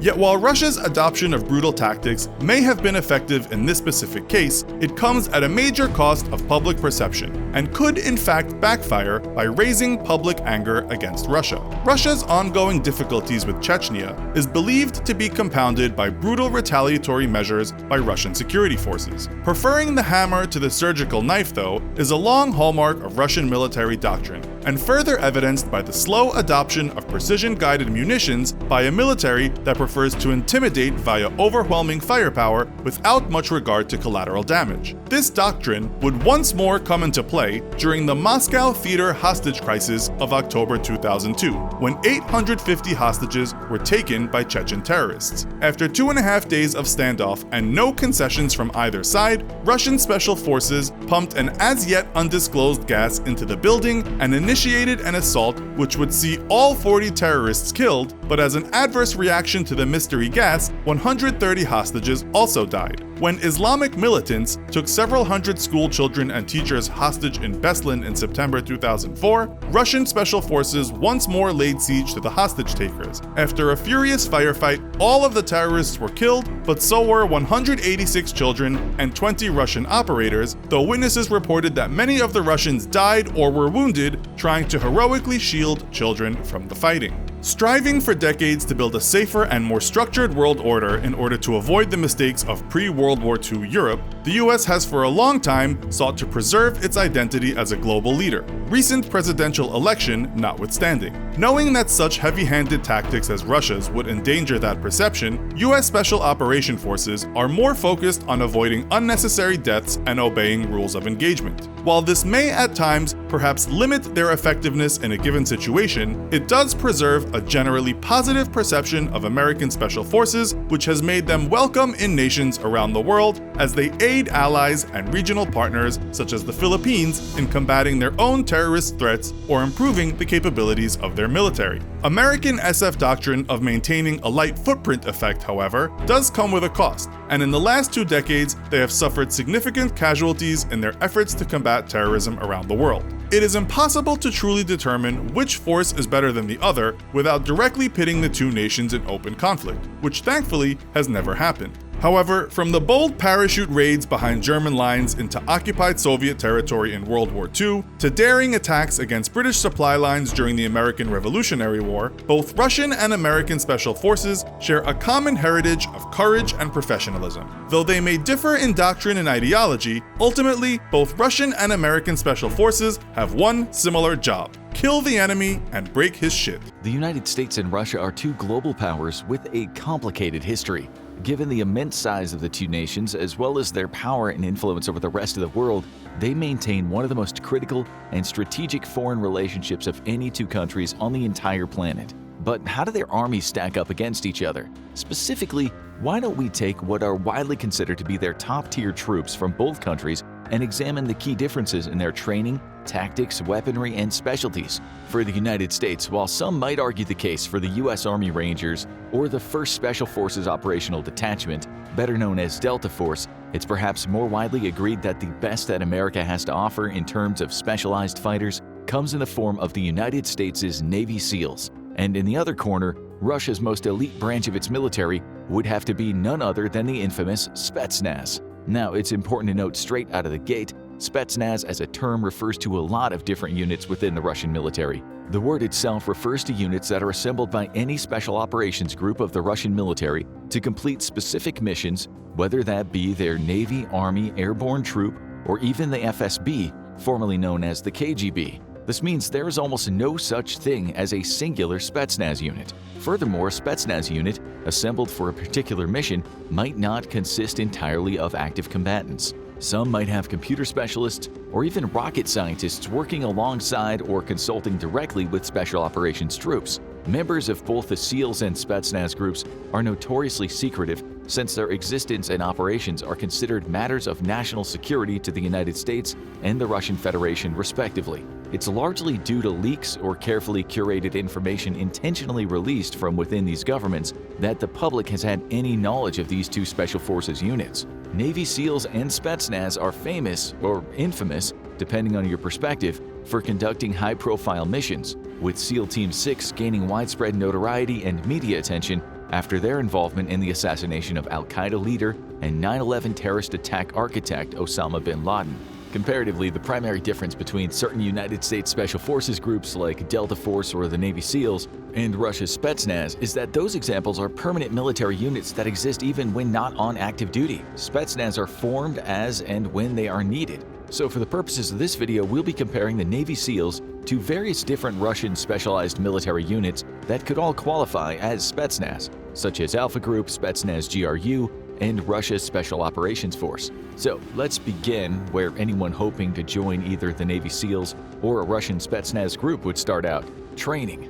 In order to join the SEALs, there is the prerequisite that the potential recruit has to already be a part of the United States Navy. This means that they'll have already had to have completed their basic training to join the Navy. From there, entering into training to become a Navy SEAL is entirely voluntary, although it comes with a few other caveats. Volunteers must be between the ages of 18 and 29 years old. They must also be a United States citizen with a high school education or equivalent, with a score of at least 220 on their Armed Services Vocational Aptitude Battery, a multiple-choice test that determines whether someone is suitable for enlisting in the U.S. Armed Forces. SEAL candidates also need to be proficient in all aspects of the English language. with at least 20/70 vision, no history of drug usage, and they need to pass a physical screening test too, as well as having no prior criminal convictions. And that's just the requirements to become considered. Even ticking all those boxes doesn't guarantee someone will become a Navy SEAL. What are the requirements to enter training to join a Spetsnaz unit? Well, surprisingly, it can be hard to come across accurate information on that. For a while, the exact nature of Spetsnaz training was kept a closely guarded secret, even within Russia itself. The exact regime for new recruits was known only to those directly involved with the special operations, such as the GRU. No, not that guy from Despicable Me who stole the moon. These are the main intelligence directorate, the Russian Federation's foreign military intelligence agency, serving under the general staff of their armed forces. The GRU acronym was used in official capacity during the time of the Soviet Union. However, the modern iteration of the main intelligence directorate is still commonly colloquially known as the GRU.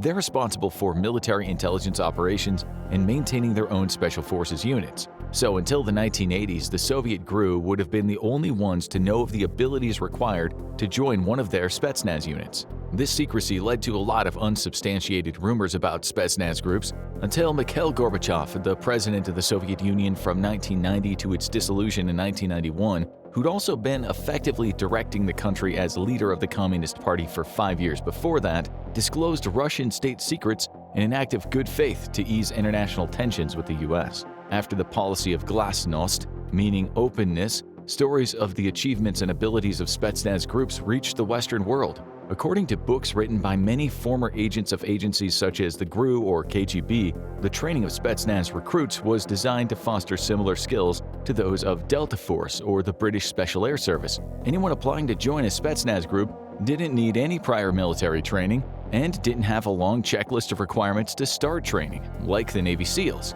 However, to train to join a Spetsnaz group, candidates did need to have completed at least the normal basic training before attempting to meet the harsh requirements of the Spetsnaz training regime. To become a fully fledged SEAL, volunteer recruits are expected to pass 2 months' worth of initial training to prepare them, including a series of intense and demanding physical and mental screening tests. They will also have to undergo a rigorous basic underwater demolition/SEAL or BUDS training program that can last 6 months. It's said to be one of, if not the toughest of the programs within the US military. Enduring a constant barrage of mental and physical conditioning, prospective SEALs are taught several specialized skills necessary for the type of operations they'll be undertaking should they successfully complete their training.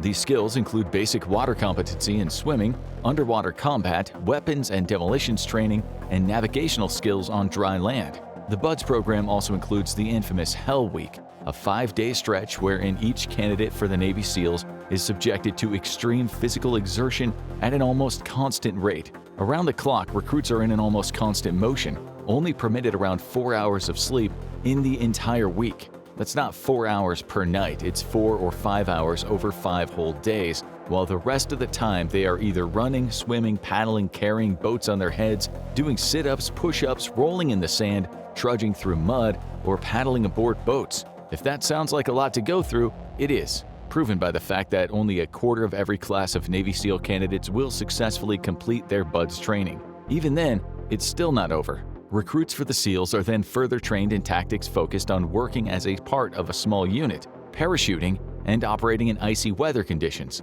Making it through all that earns the recruit their trident, the official symbol of the US Navy SEALs. After that point, they're assigned to a team of 16 fellow SEALs, wherein they will undergo several more months of advanced training. And training to join a Spetsnaz group is hardly a picnic either. Russian Special Forces training is as infamously brutal as that of the SEALs, if not more so. With these Spetsnaz training regimes, it's all about escalation. The pressure placed on each potential Spetsnaz candidate is set to exponentially increase, and as it does, so does the pain involved. Each soldier undergoing this regime is pushed to their maximum threshold, not just for physical pain, but mental and emotional anguish as well. Once they reach the absolute limit of their tolerance for all of these, the goal of the training is to push them even further beyond that limit. The exact activities employed in the training can vary slightly, depending on which branch of the Russian military or which of the intelligence agencies is training recruits for potential deployment into a future Spetsnaz group. Remember, Spetsnaz are formed as they are needed, so completing training activities doesn't mean a candidate just slots into the roster of an existing unit. Some examples of known parts of the training regime are assault courses, If you've ever gone to an outdoorsy summer camp, not necessarily even a military-adjacent camp, then you might have even tried one for yourself. They can be challenging, but not impossible to complete, right? Now try to imagine doing an assault course while being shot at with real bullets, not blanks, not BBs or paint. Spetsnaz candidates are put through live fire assault courses as part of their training. To be fair, the U.S. Special Operation potentials often face similar challenges. Other physically demanding activities they're put through include martial arts instruction with the use of real blades. This has often led to many recruits suffering permanent injuries from just their training alone, ranging from minor non-fatal stab wounds to full-on flesh wounds. Now, skills in hand-to-hand combat aren't much use when your opponent is wielding a firearm, a knife, or even just has a blunt object like a simple rock within reach. But the idea behind Spetsnaz candidates training in hand-to-hand isn't so much for them to implement these skills in battle. It's done more so to instill a sense of physical and mental discipline so that when an enemy opens fire, these future Spetsnaz operatives can ignore the flight part of their natural fight-or-flight response and head toward danger instead of running away from it. Much like their Navy SEAL counterparts beyond general combat training, these Spetsnaz hopefuls are also taught specific skills to the types of missions they engage in. This means learning infiltration methods for covert operations where they might be required to go undercover, such as sabotage, assassinations, and reconnaissance missions. This includes learning foreign languages and receiving training in cultural acceptance to allow these candidates to better blend in with the public of whatever country they're conducting their operations in. They're also taught how to bypass locks and utilize silent kill techniques, as well as parachuting and survival training for long durations in harsh environments. One of the core differences between the Navy SEALs and the various Spetsnaz groups is their purposes, which is reflected in their training. While there is some overlap, the SEALs are primarily deployed on small unit special operations missions in various environments. Given that they're a naval unit, this includes missions that require amphibious warfare, which is fighting in or near bodies of water. However, they also engage in direct raids or assault missions on enemy targets, capturing or killing high-value individuals, and gathering intelligence behind enemy lines, among other tasks like sabotage and demolition. This can occur in not just waterfront locations, but also in jungle, urban, Arctic, mountainous, and desert environments. Meanwhile, the primary purpose of Spetsnaz teams is to directly or indirectly support other parts of the Russian military, either by assisting them in combat missions or conducting special operations. Their training prepares them for covert operations, which often call for close-quarters combat and more unconventional forms of warfare, whereas the various SEAL teams report to a Navy commander who oversees the rotation and operations of the currently active SEAL platoons. Spetsnaz units are subject to a different chain of command structure. Since Spetsnaz is a part of whatever military or intelligence group formed it, they operate under the command of that specific arm of the Russian armed forces. A common misconception about Navy SEALs and Spetsnaz operators is that they're intended to be able to do everything and anything. The same can be said of almost all special forces across the world. Some believe they're expected to be capable of any and all specialized skills, every conceivable combat style, and are masters of utilizing any firearm imaginable. But these soldiers aren't superhuman, nor are they the kind of action heroes you might expect to see in the John Wick movies. Special forces are about specialization, not about being more than human. Both individual SEALs and Spetsnaz will have their own tasks and unique skill sets. Individual team members may be designated as medics, marksmen, or any number of other roles. Working together, though, the team becomes an elite fighting unit. While SEALs are generally trained to have broader capabilities ranging from reconnaissance to direct action and counterterrorism, Spetsnaz units are typically tailored for specific tasks and made up of personnel with that specific training. There are also various Spetsnaz groups specializing in missions on the front lines. Normally, they're tasked with destroying enemy strongholds and utilized in larger numbers as assault infantry. According to interviews with ex-Spetsnaz commandos, one of their tactics is to send a detached force to carry out an initial strike from the flank. These troops will deliver a quick blow, then move out, either on foot or by vehicle. The operational philosophy for Spetsnaz is always the same: get in and then get out as quickly as possible. Inversely, the Navy SEALs aren't a unit designed to partake in frontline combat. That's often reserved for larger conventional forces such as the infantry divisions of the U.S. Army. Special forces like the SEALs shouldn't be anywhere near the front lines during combat. Their role is to conduct operations behind enemy lines. In some cases where such forces exist, They will assist in training local militants to fight against an enemy, occasionally leading them in smaller assaults, but never fighting head-on with the conventional military. The Navy SEALs are highly effective in reconnaissance operations on a battlefield and other methods of preparing infantry for entering that space. Their other typical small unit missions are counterterrorism operations, which consist of actioning strategies to defeat potential terroristic threats. This is another way in which the SEALs and Spetsnaz groups are similar, as they exist to accomplish a lot of the same goals as each other on behalf of their countries. It's more so the specific ways they function that tend to differ, and the specific ways they conduct their operations. Another similarity that's also a difference is how these two forces are armed. Both of them are provided with some of the most impressive and deadly weaponry available to them, but it's their specific choices of arsenal that are different. When it comes to outfitting special forces, their gear is all specially selected depending on the tactics required for an operation. Factors like whether or not a weapon needs to be silent, if an enemy target will be far away or in close quarters, and whether a mission is taking place during the day or night, to name a few. It's no secret that both the Navy SEALs and the Spetsnaz have first pick of some of the best weapons and equipment that the US and Russian military have to offer. Starting with the Spetsnaz groups, it's long been rumored that they've trained with and utilized a piece of equipment known as a ballistic knife, which could fire its blade directly into an enemy's chest. This has since been revealed to be propaganda on the part of the United States, intended to add to the Red Scare and fuel the American public's fear toward Russia. However, that propaganda might have inspired some various Spetsnaz units, as since 1986 some have been issued an NRS-2 survival knife, which can not only cut through wire but can reportedly fire a 7.62mm pistol round up to 25 meters. Other notable Spetsnaz group weapons include the Dragunov sniper rifle and SV-98 bolt-action rifle. Snipers in Spetsnaz units are highly trained and lethal at long distances, many often using modernized SVDS rifles with folding stocks, or the latter bolt-action rifle, which is typically used with a mounted variable magnification scope, giving a range of 1,000 meters. While it can also be fitted with a sound suppressor for stealthier operations, this can severely limit the weapon's mobility.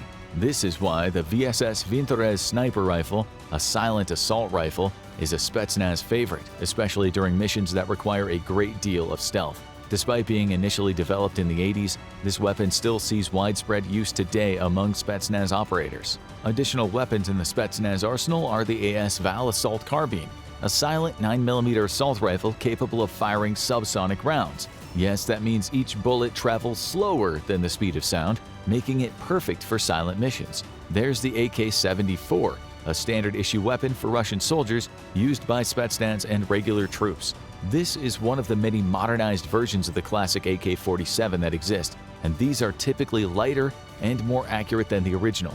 The other variations found in the hands of Spetsnaz units also include the AK-103, the AK-12, and AK-15 rifles. Navy SEALs have plenty of expensive toys of their own too, given that they have an extremely large military budget, which is also exclusively allocated to their unit. They have access to top-of-the-line gear. Much like the Spetsnaz's own arsenal, the types of weapons used by Navy SEALs will vary depending on the type of mission they're conducting. Among some of the more commonly used in the hands of Navy SEALs is the M4A1 carbine, a shorter version of the M16 assault rifle, capable of semi-automatic and automatic firing. Its numerous Picatinny rails on the receiver and the handguards allow for various scopes, sights, grips, or other attachments, including underbarrel grenade launchers, to be fitted to the M4A1, giving it a great deal of versatility.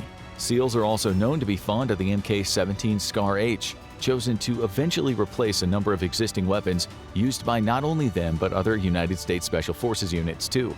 This is because the Mk-17 comes in 3 different variations: a standard version with a 16-inch barrel, then a shorter 13-inch and a longer 21-inch. These different barrels are designed in such a way that they can be easily switched out, meaning the Mk-17 can be altered to suit a desired role, either as a sniper rifle, an assault rifle, or a close-quarters weapon. Then, of course, it would be remiss of us to not mention the pig. And no, that's not a literal pig the Navy SEALs bring into battle, although one of those feral hogs could probably do some damage. The pig is the nickname given to the M60 machine gun, a weapon first developed following the Second World War that first saw a lot of action in the Vietnam War. The M60 and its various updated versions have have long been a favorite light machine gun of the U.S. Navy SEALs, given that it could be accurately fired from the shoulder or mounted to gunner positions on vehicles. The SEALs have long favored the M60 since the Vietnam War, and although its use was phased out in favor of more modern weapons in other branches of the U.S. military, the most updated version, the M60E4, was still suited to the missions the SEALs conduct. Since they're often sent on raids and operations wherein traveling light is essential, and the Navy SEALs are specialists in amphibious warfare, moving from water to land quickly, the M60E4 weighing less than some newer machine guns and operating reliably in salt water meant it saw continued use up to the modern day. Overall, in terms of armaments, the case is pretty much the same for both. Their firearms are subject to change depending on what the objectives and requirements of the particular mission are. Navy SEALs and Spetsnaz operators alike can use a wide array of assault rifles, submachine guns, light machine guns, sniper rifles, and pistols. While both the U.S. Navy SEALs and various Russian Spetsnaz groups are both highly trained units, equipped with a wide range of weapons and skills that enable them to complete their operations, the primary focus and structure of both these Special Forces units are different. The Navy SEALs specialize in a variety of small unit operations, while the different Spetsnaz groups vary in their function depending on which branch of the Russian military organized them. But in terms of which of these groups would be able to take on the other in direct combat, well, it's hard to say with any degree of certainty. Neither one usually engages in pitched battles like regular infantry. Given the specific types of missions SEALs and Spetsnaz are trained for, both possess soldiers in near-peak physical condition and a skill level that would make them fairly evenly matched. After all, the United States and Russia spent a staggering amount of their already enormous military budgets to ensure these units receive the highest level of training possible. With the United States, generally speaking, considered to be the wealthier of the two countries, that might give the Navy SEALs a slight advantage in terms of the advanced weapons and the gear their troops would have access to. But given the similarities in skill sets and training received by them and the Russian Spetsnaz operatives, any slight differences in gear would almost be negated. Both have access to weaponry that's among the deadliest currently available.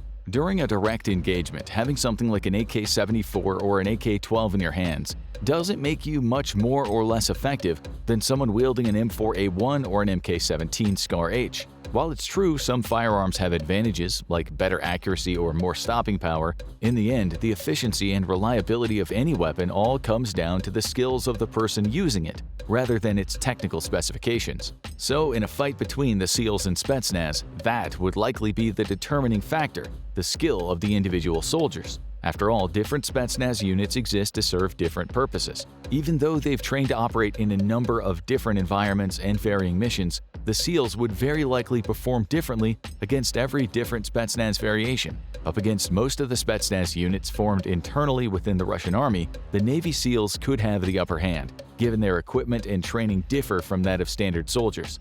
But better equipped Spetsnaz operators like those working under the FSB or the GRU are some of the most ruthless and feared in the world, and they have the training and equipment to back up that reputation.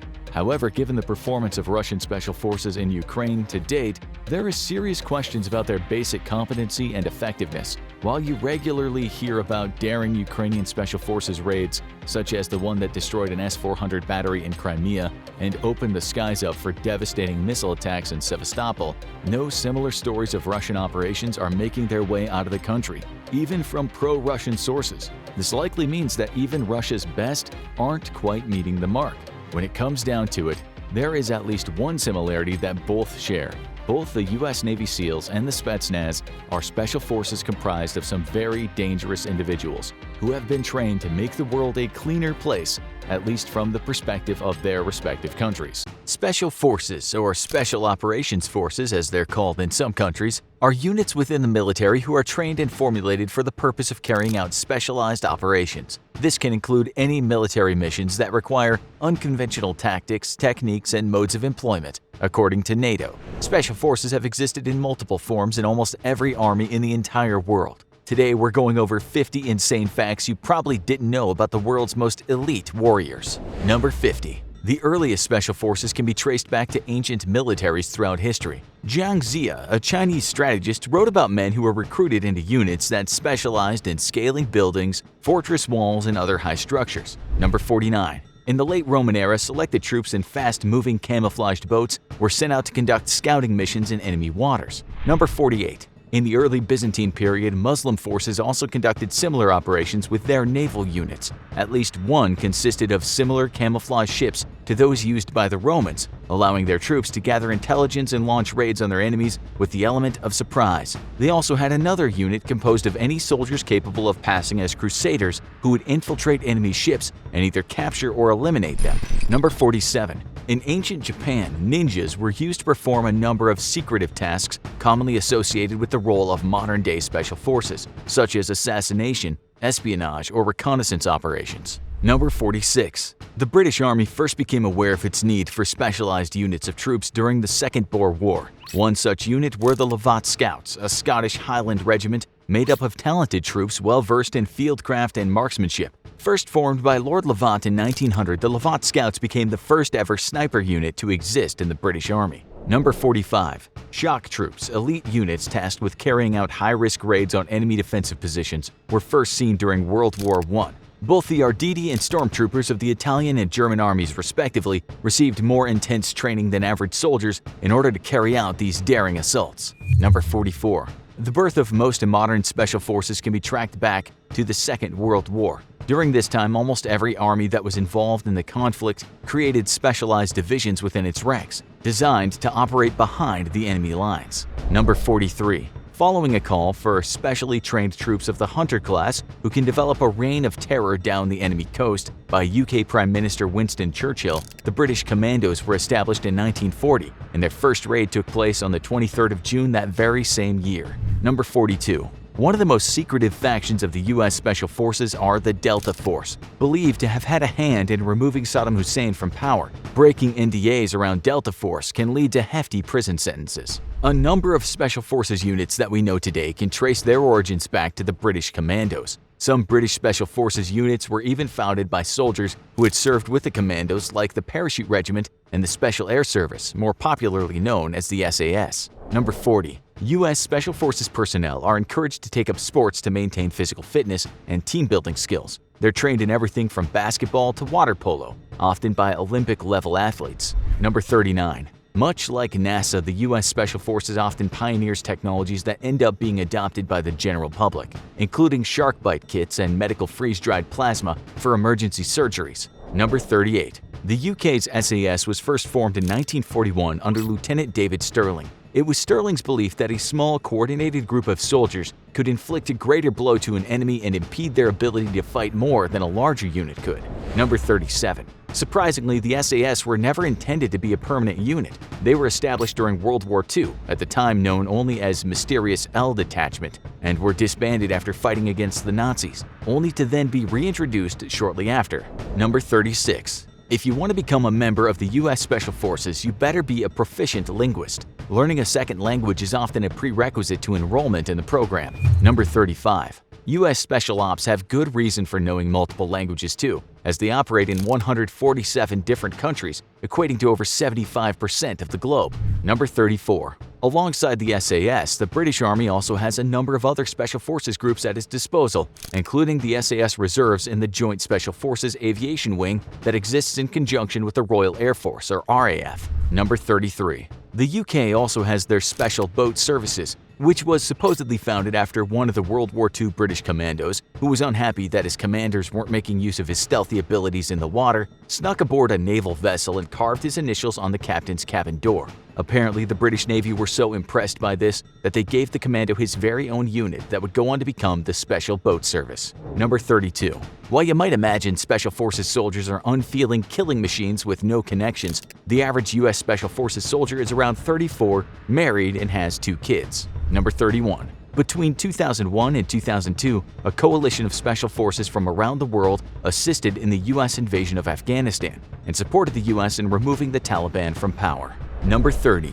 One of the most famous Special Forces units in the world, the United States Navy SEAL Team 6, were instrumental in a May 2, 2011 mission codenamed Operation Neptune Spear, the raid on the Abbottabad compound of al-Qaeda leader Osama bin Laden. Number 29. SEAL stands for Sea, Air, and Land. They have no relation to those semi-aquatic mammals you'll find balancing beach balls on their noses for fish at the local aquarium. It's just a funny coincidence, and you might find yourself sent back to a CIA black site if you point it out. Number 28. The primary role of the Navy SEAL is to undertake special operations missions in small teams in a range of different environments including urban areas, jungles, deserts, and mountainous terrain. Number 27. If you were hoping to join up with the Navy SEALs, then you might want to think again unless you're prepared for one hell of a training regimen. Hell Week is a 7-day competition designed to select trainees fit for the SEALs. Hopefuls have to endure icy cold waters, carry heavy packs through mud, sleep deprivation, risk of hypothermia and hallucination, and all while being shouted at by instructors.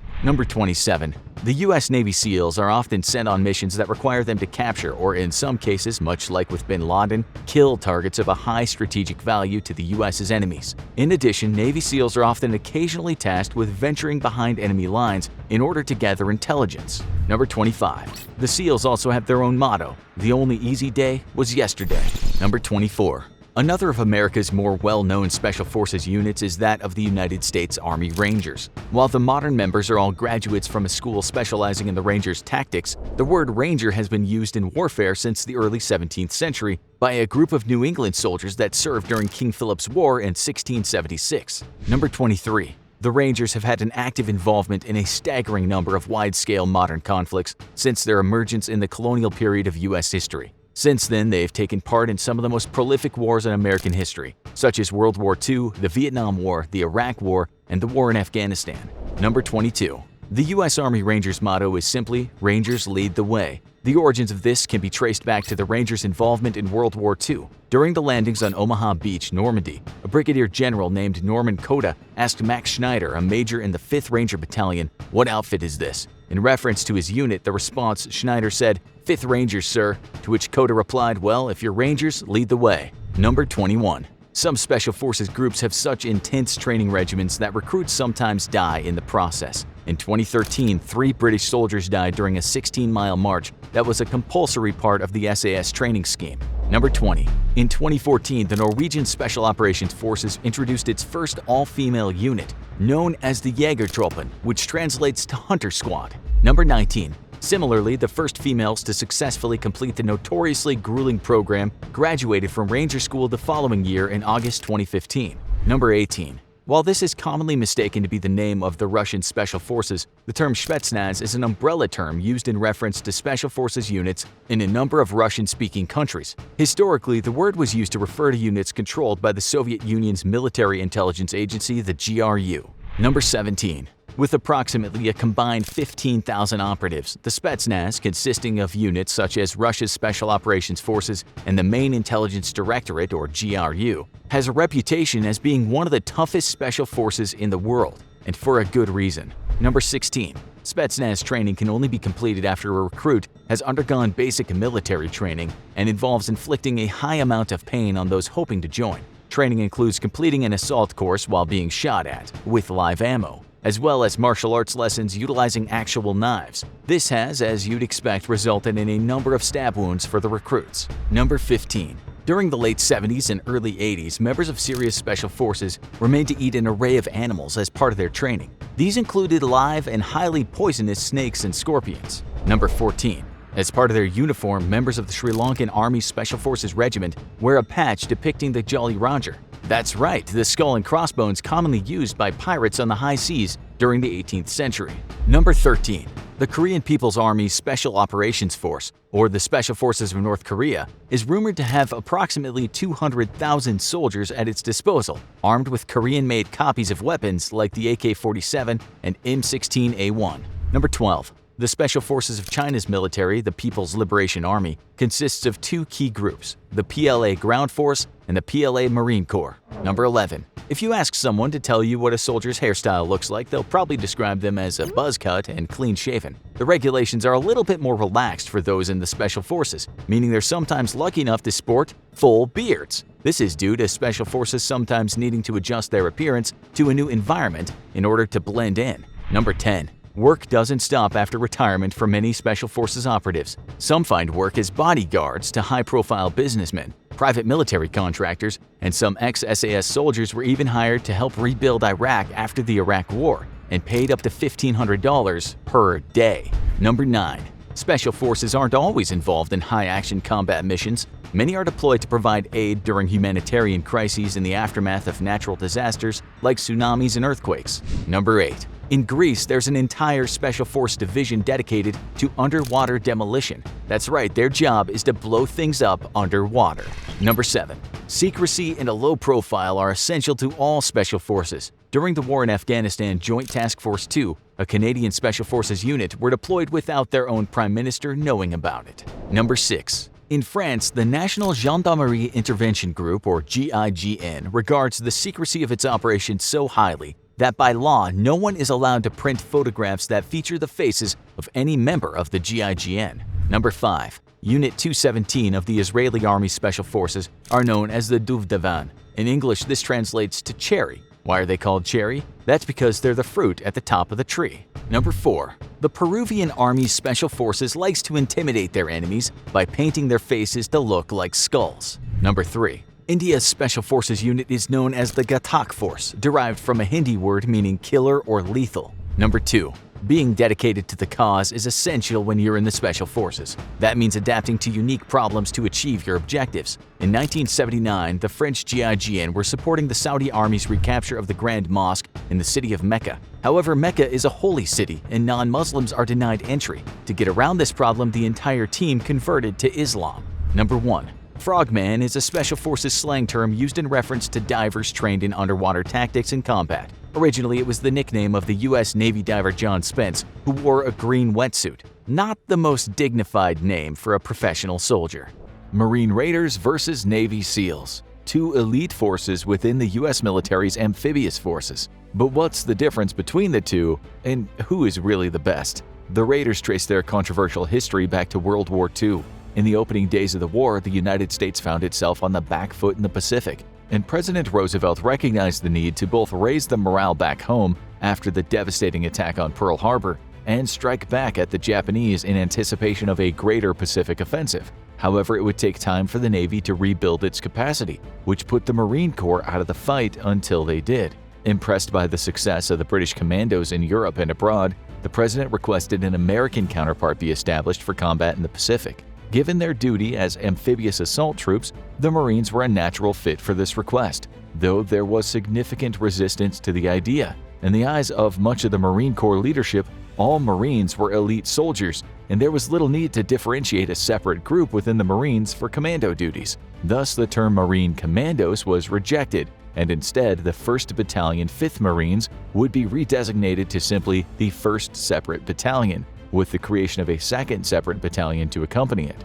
Admiral Chester Nimitz soon stepped in and told the Marines to knock the semantics off, instructing the Corps to develop these two units into elite commando units, specifically to conduct raids against lightly defended Japanese islands. To avoid any further controversy, the name Raiders was chosen and adopted, allowing precious Marine egos to remain unruffled for the duration of the war. On February 16, 1942, the Raiders were officially formed and would soon see combat duty. The Raiders would be heavily influenced by Major Evans F. Carlson, a legend in his own right, who had been part of the expedition to capture Pancho Villa in Mexico and a veteran of World War I. He served as an intelligence officer in China, where he was exposed to the tactics and strategies of the Chinese communist guerrillas, becoming deeply impressed with their effectiveness against Japanese occupying forces. It would be these experiences that would directly influence the Raiders' strategy and equipment. The men who would make up these elite units were handpicked from a group of volunteers. Carlson took command of one of the two Raider units, with Lieutenant Colonel Merritt A. Red Mike Edson taking command of the second. Carlson would eschew traditional American military doctrine, placing little emphasis on rank and instead focusing on skill and ability to mold natural leaders. He also introduced a process of indoctrination, instilling in each man the values that they were fighting for and why: the defense of the homeland and a Pacific liberated of the Japanese threat. He took deep inspiration from his time in China, describing to the men the horrors of Japanese occupation and the need to liberate the occupied territories once and for all. He also adopted the Chinese phrase gung-ho as a motivational slogan, a term that would become widely adopted by the American military in the years to come. Rather than traditional troop structures, He also adopted his own method of organizing his forces, forming 6 rifle companies made up of 2 platoons each, with 3-man fire teams as the basic unit. The Raiders would be thrust into combat on August 7, 1942, as the 1st Raider Battalion landed on Tulagi in the Solomon Islands at the start of the Guadalcanal campaign. Serving as light infantry, highly mobile and adaptable, the Raiders proved a winning concept, and soon took to conducting raids from submarines. Unfortunately, on August 18th, 9 Raiders were accidentally left behind to be captured on a raid on Makin Island, with the men later beheaded by the Japanese. The Raider concept proved to be an apt one, but their success was their biggest enemy. Admiral Richmond K. Turner believed that Marines were ineffective at the Regiment Plus level. Their usefulness was better exploited when utilized as a smaller, more agile force. He pushed for the entire Marine Corps to be restructured in the style of the Raiders, which would lead to the rest of the Corps adopting a great distaste for those elite fighting units. Nonetheless, the number of Raiders grew with their successes, with 2 additional battalions created in the fall of 1942. Carlson's idea of forming men into 3-man fire teams and 10-man squads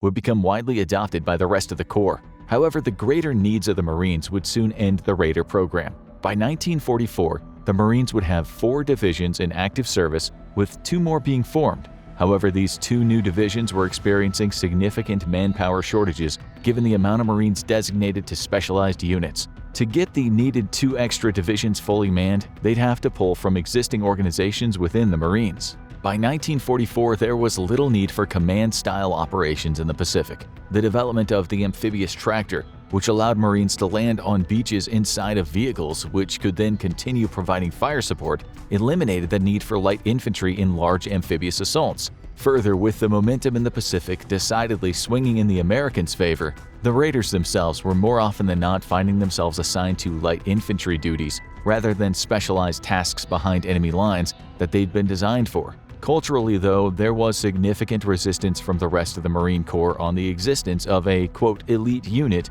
within the Corps itself. On January 8, 1944, the Raiders would be no more. The men were absorbed or reformed into traditional battalions. The Raiders would disappear from history until August 6, 2014, when Marine Commandant James F. Amos announced that critical skills operators within Marine Special Operations Command would be rebranded as Raiders in honor of their World War II lineage. Today, Marine Raiders conduct general special operations missions, such as direct action, specializing in amphibious assaults. Raiders are designed to infiltrate enemy territory, typically from the sea, and steal, capture, or destroy extremely high-value assets.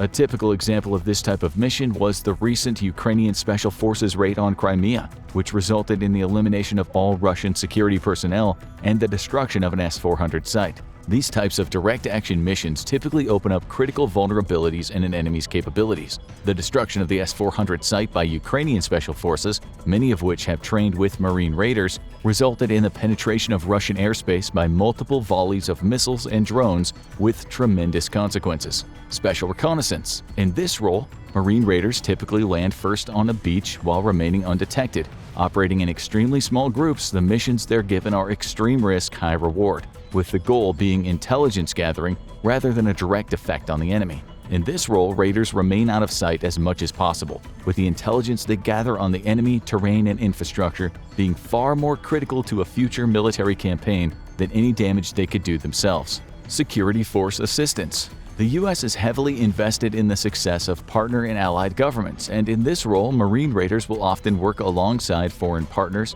to achieve goals beneficial for both the U.S. and its allies and partners. This can range from simply training partner nations' militaries, something U.S. Special Forces regularly engage in around the world, to joint raids, such as joint American-Filipino raids on al-Qaeda networks in the South Pacific.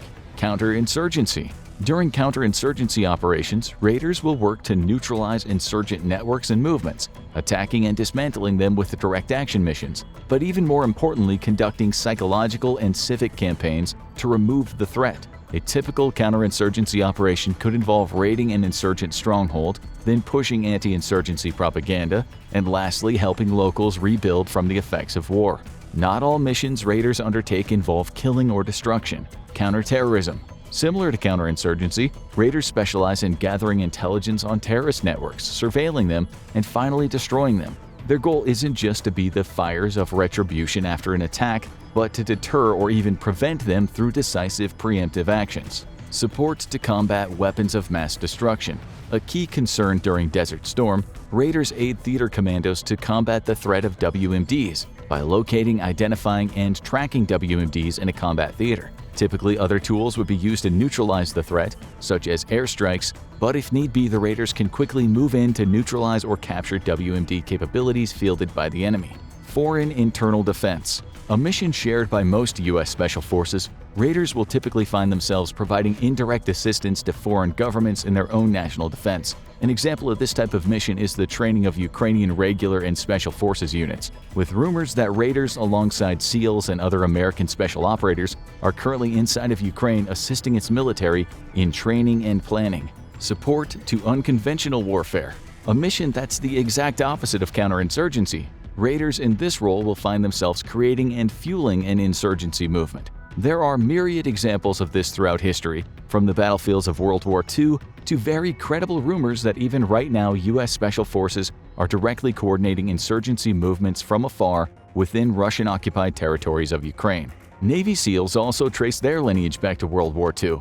At the onset of the war, the U.S. was on their back foot, but fully prepared to bring the thunder to Japanese forces across the wider Pacific. There was only one problem: there was little if any way of gathering intelligence on Japanese defenses, and with amphibious operations being so extremely risky, bad intelligence could get a lot of people killed. Thus, the U.S. military organized what would become the first SEALs, as a beach reconnaissance force made up of Army and Navy personnel, naming them Scouts and Raiders. Their mission would be to covertly identify and infiltrate a target beach for landing, then hold their position until the actual assault began, upon which they would guide the assault waves to their destination.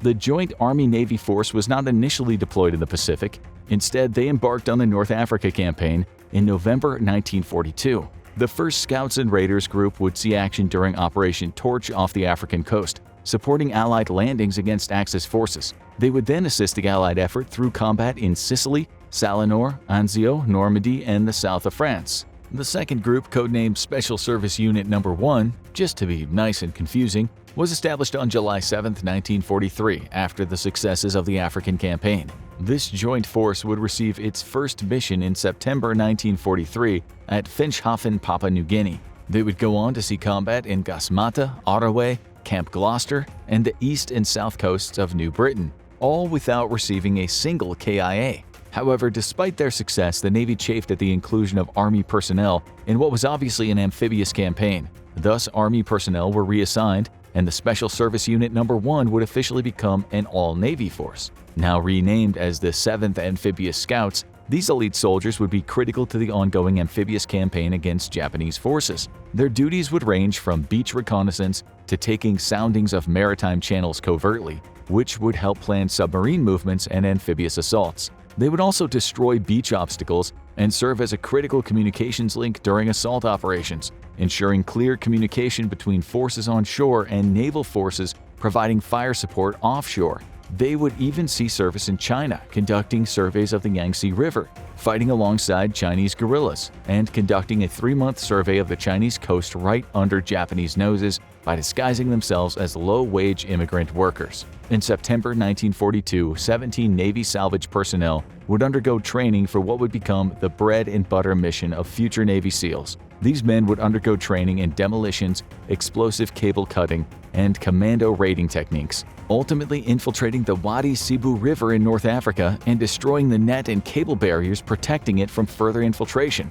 This paved the way for the USS Dallas to push into the river and deliver a force of U.S. Rangers who captured the airfield at Port Leyte, catching Nazi forces completely by surprise. In May 1943, there was an urgent need to dramatically expand naval demolition capabilities, and the Operational Naval Demolition Unit No. 1 was established at Amphibious Training Base Solomons in Maryland. 6 officers and 18 enlisted men were repurposed from the CB Dynamiting and Demolition School to undergo exhausting training, after which they were sent to assist in the invasion of Sicily. The program was so successful that the original training site had to be greatly expanded to accommodate new recruits, primarily taken from volunteers out of the Navy's Seabees and Civil Engineers Corps.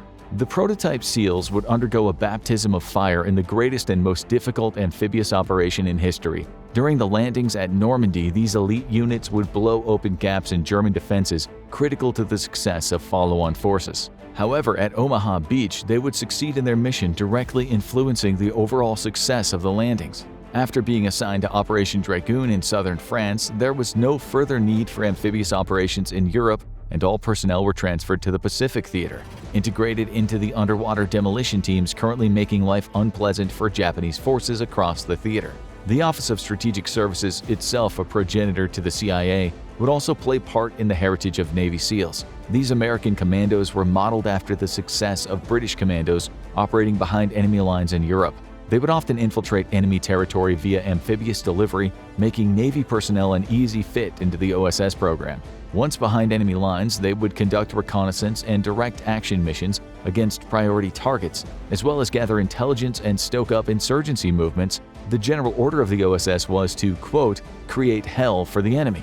A decade before the official creation of the SEALs, the OSS would establish the first Special Operations Combat Diver units in the U.S. military.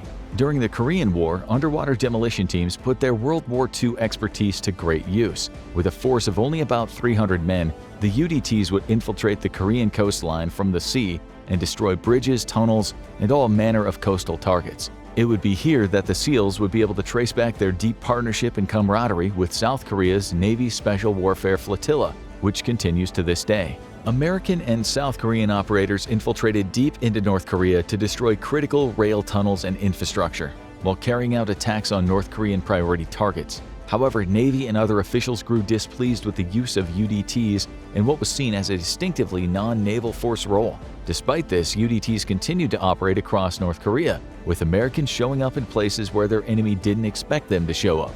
They were critical to the success of Marine landings at Incheon and in mine-clearing operations across the Korean coast. On the 13th of October 1950, UDT operator William Giannotti conducted the first American combat operation with an early underwater breathing device, or an aqua lung. SEALs would officially come to being during the Vietnam War in January of 1962.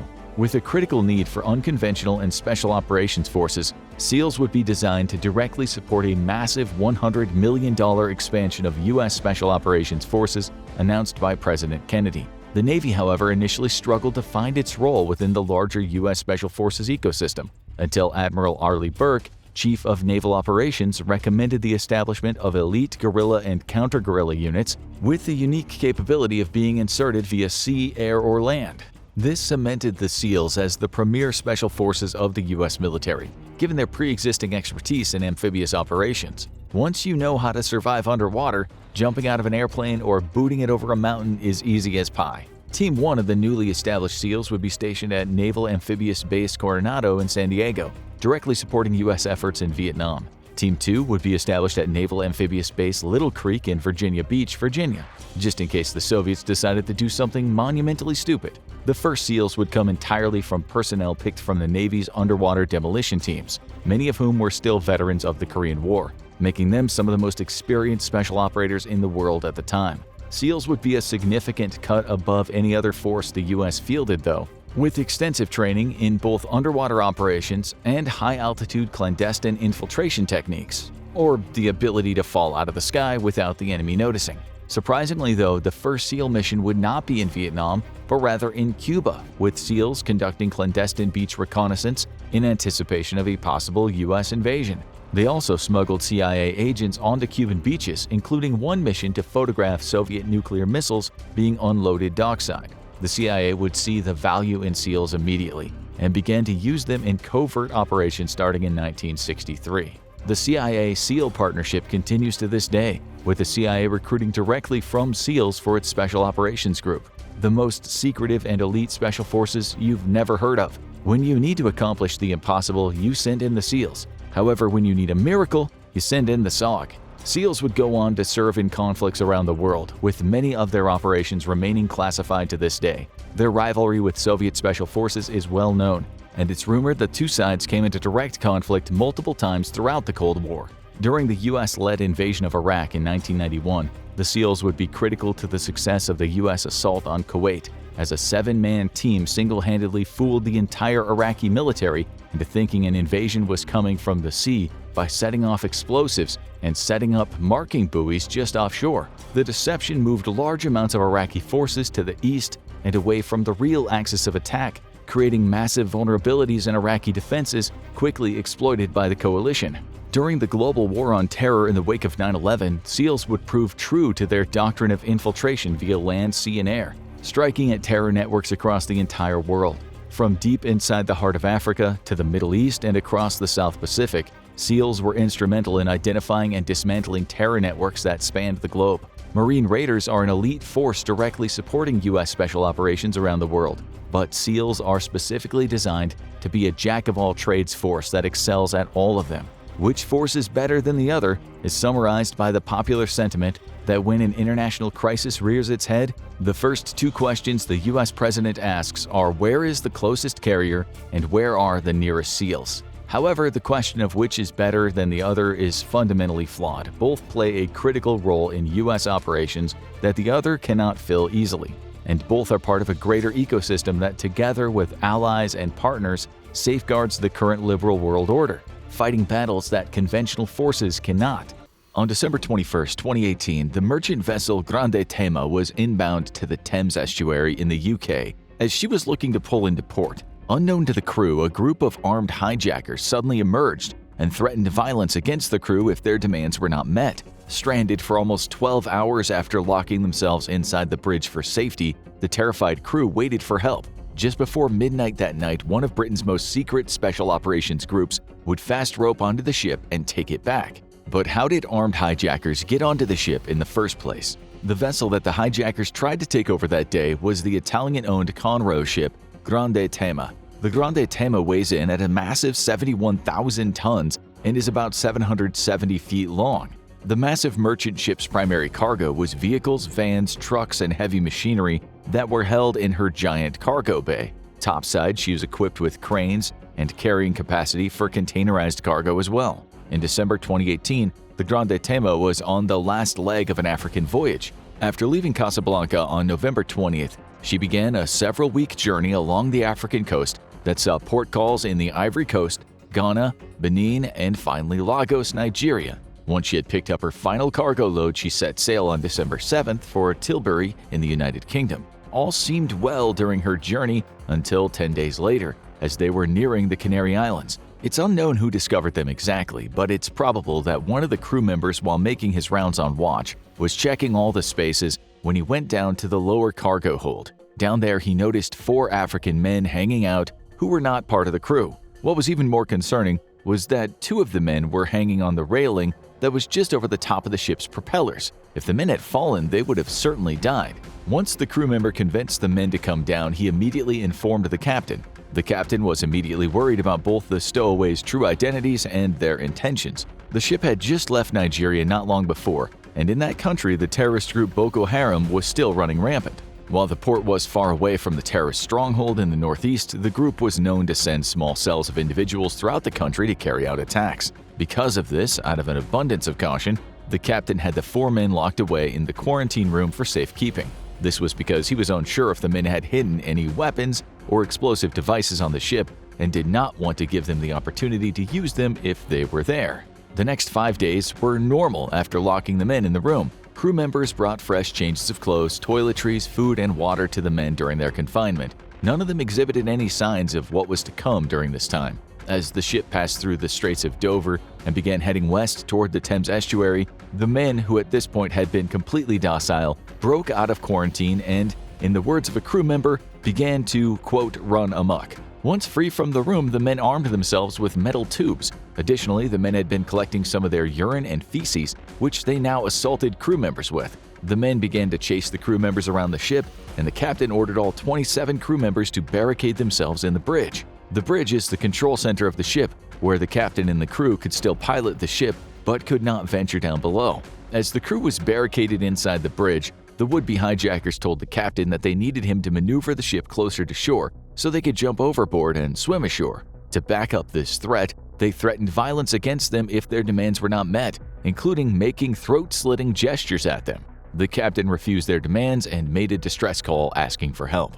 Emergency services advised the captain to slacken speed and instead do circles off the coast of the UK until help could arrive. This was at 9:15 in the morning. Within 4 hours, Prime Minister Theresa May ordered that a military response was appropriate to resolve the situation. The personnel the Ministry of Defense chose was the Secret Special Boat Service. The rescue mission, codenamed Operation Buckthorn, was now underway. Much like their cousins in the Special Air Service, the Special Boat Service, or SBS, is the UK's premier maritime special operations unit. Founded during World War II to carry out waterborne raids throughout the Mediterranean, the SBS carried on its legacy as a subordinate boat unit that conducted maritime SAS operations. In 1987, the SBS officially split from the SAS to become its own independent command. Though now a completely different unit, much of the training and skill sets between the two Special Forces units remains the same. The SBS is structured like the SAS and is divided into 4 squadrons. These squadrons rotate on which duties they're performing at a given time. For example, one squadron might be forward deployed abroad, conducting counterterrorism operations ashore, while another might be on call for defense of the homeland. When the Grande Tema incident occurred, the Ministry of Defense chose X Squadron to send a team to conduct an assault on the stricken vessel. At 1312 hours, a 4-man reconnaissance team left the SAS base at Creedon Hill for the Coast Guard base headquarters in Kent to get a briefing on the mission. Once they'd gathered all the information needed to understand what was going on, they left one SBS member there to continue liaising with the Coast Guard, while the rest of the team went back to base to start planning the mission. Over the next several hours, as the SBS team briefed and prepared for the assault on the Grande Tema, the ship continued doing circles off the coast of England. Because of this, merchant traffic into the UK was severely disrupted, since incoming vessels wanted to steer clear of the Grande Tema lest the terrorists decide to attack another passing ship. Finally, after more than 5 hours of planning, the team was ready. The SBS hand-selected a 25-man team from squadron personnel. The plan was for the team to board at the rear of the vessel and work their way toward the bridge. By doing it this way, they could flush the suspected terrorists toward the bridge, which they knew was locked so they couldn't hide or escape. Attacking from the bridge first might allow the would-be hijackers to flee to other parts of the ship and make it easier for the SBS personnel to get ambushed. With that plan in place, the team began boarding their helicopters for the hour or so helicopter ride from their base in southwest England to the Grande Tema on the southeast coast. The force boarded a mixed convoy of 2 Royal Navy Wildcat and Merlin helicopters. Those helos, known by their call signs Renegade 1, Renegade 2, Renegade 3, and Renegade 4, took off that evening and headed toward the Grande Tema. As the helos got closer to the ship, the situation in the air was tense. They had little time to prepare for their mission, and this was the first actual assault on a ship that the SBS had conducted in years, so no one had any experience with this kind of assault outside of training missions. For some members on board, this was their first actual mission in service, adding to the nervousness and tension. Once past the lights of the English coast, the men could see the Grande Tema lit up like a beacon. To make themselves more visible to the rescue personnel and distinguish themselves from other nearby merchant vessels, the crew of the Grande Tema had turned on all her available deck lighting. As the rescue force neared the vessel, they directed the crew to extinguish all lights on the ship. The SBS wanted the terrorists in the dark and disoriented as they made their approach. Each SBS member had his own set of night vision goggles, which would give them the advantage when clearing the ship, while the potential terrorists were in pitch-black darkness. As the team neared the vessel's rear, on cue, the crew shut off all lights. Each SBS squad fast-roped from their respective helo onto the deck of the ship. Though no reports of the actual clearing were made public, what is known is that the raid lasted about 20 minutes. Within those 20 minutes, the team pushed its way to the bridge and encountered the hijackers. SBS members quickly disarmed them and locked them inside a cabin. After notifying the captain that the ship was now secure, he made his way into the port in Tilbury, docking about 5 hours later at 4:20 in the morning. Once pierside, British police swarmed the vessel and took the 4 men into custody on immigration violations. The ordeal was finally over for the crew of the Grande Tema, but who were these hijackers? Were they really terrorists?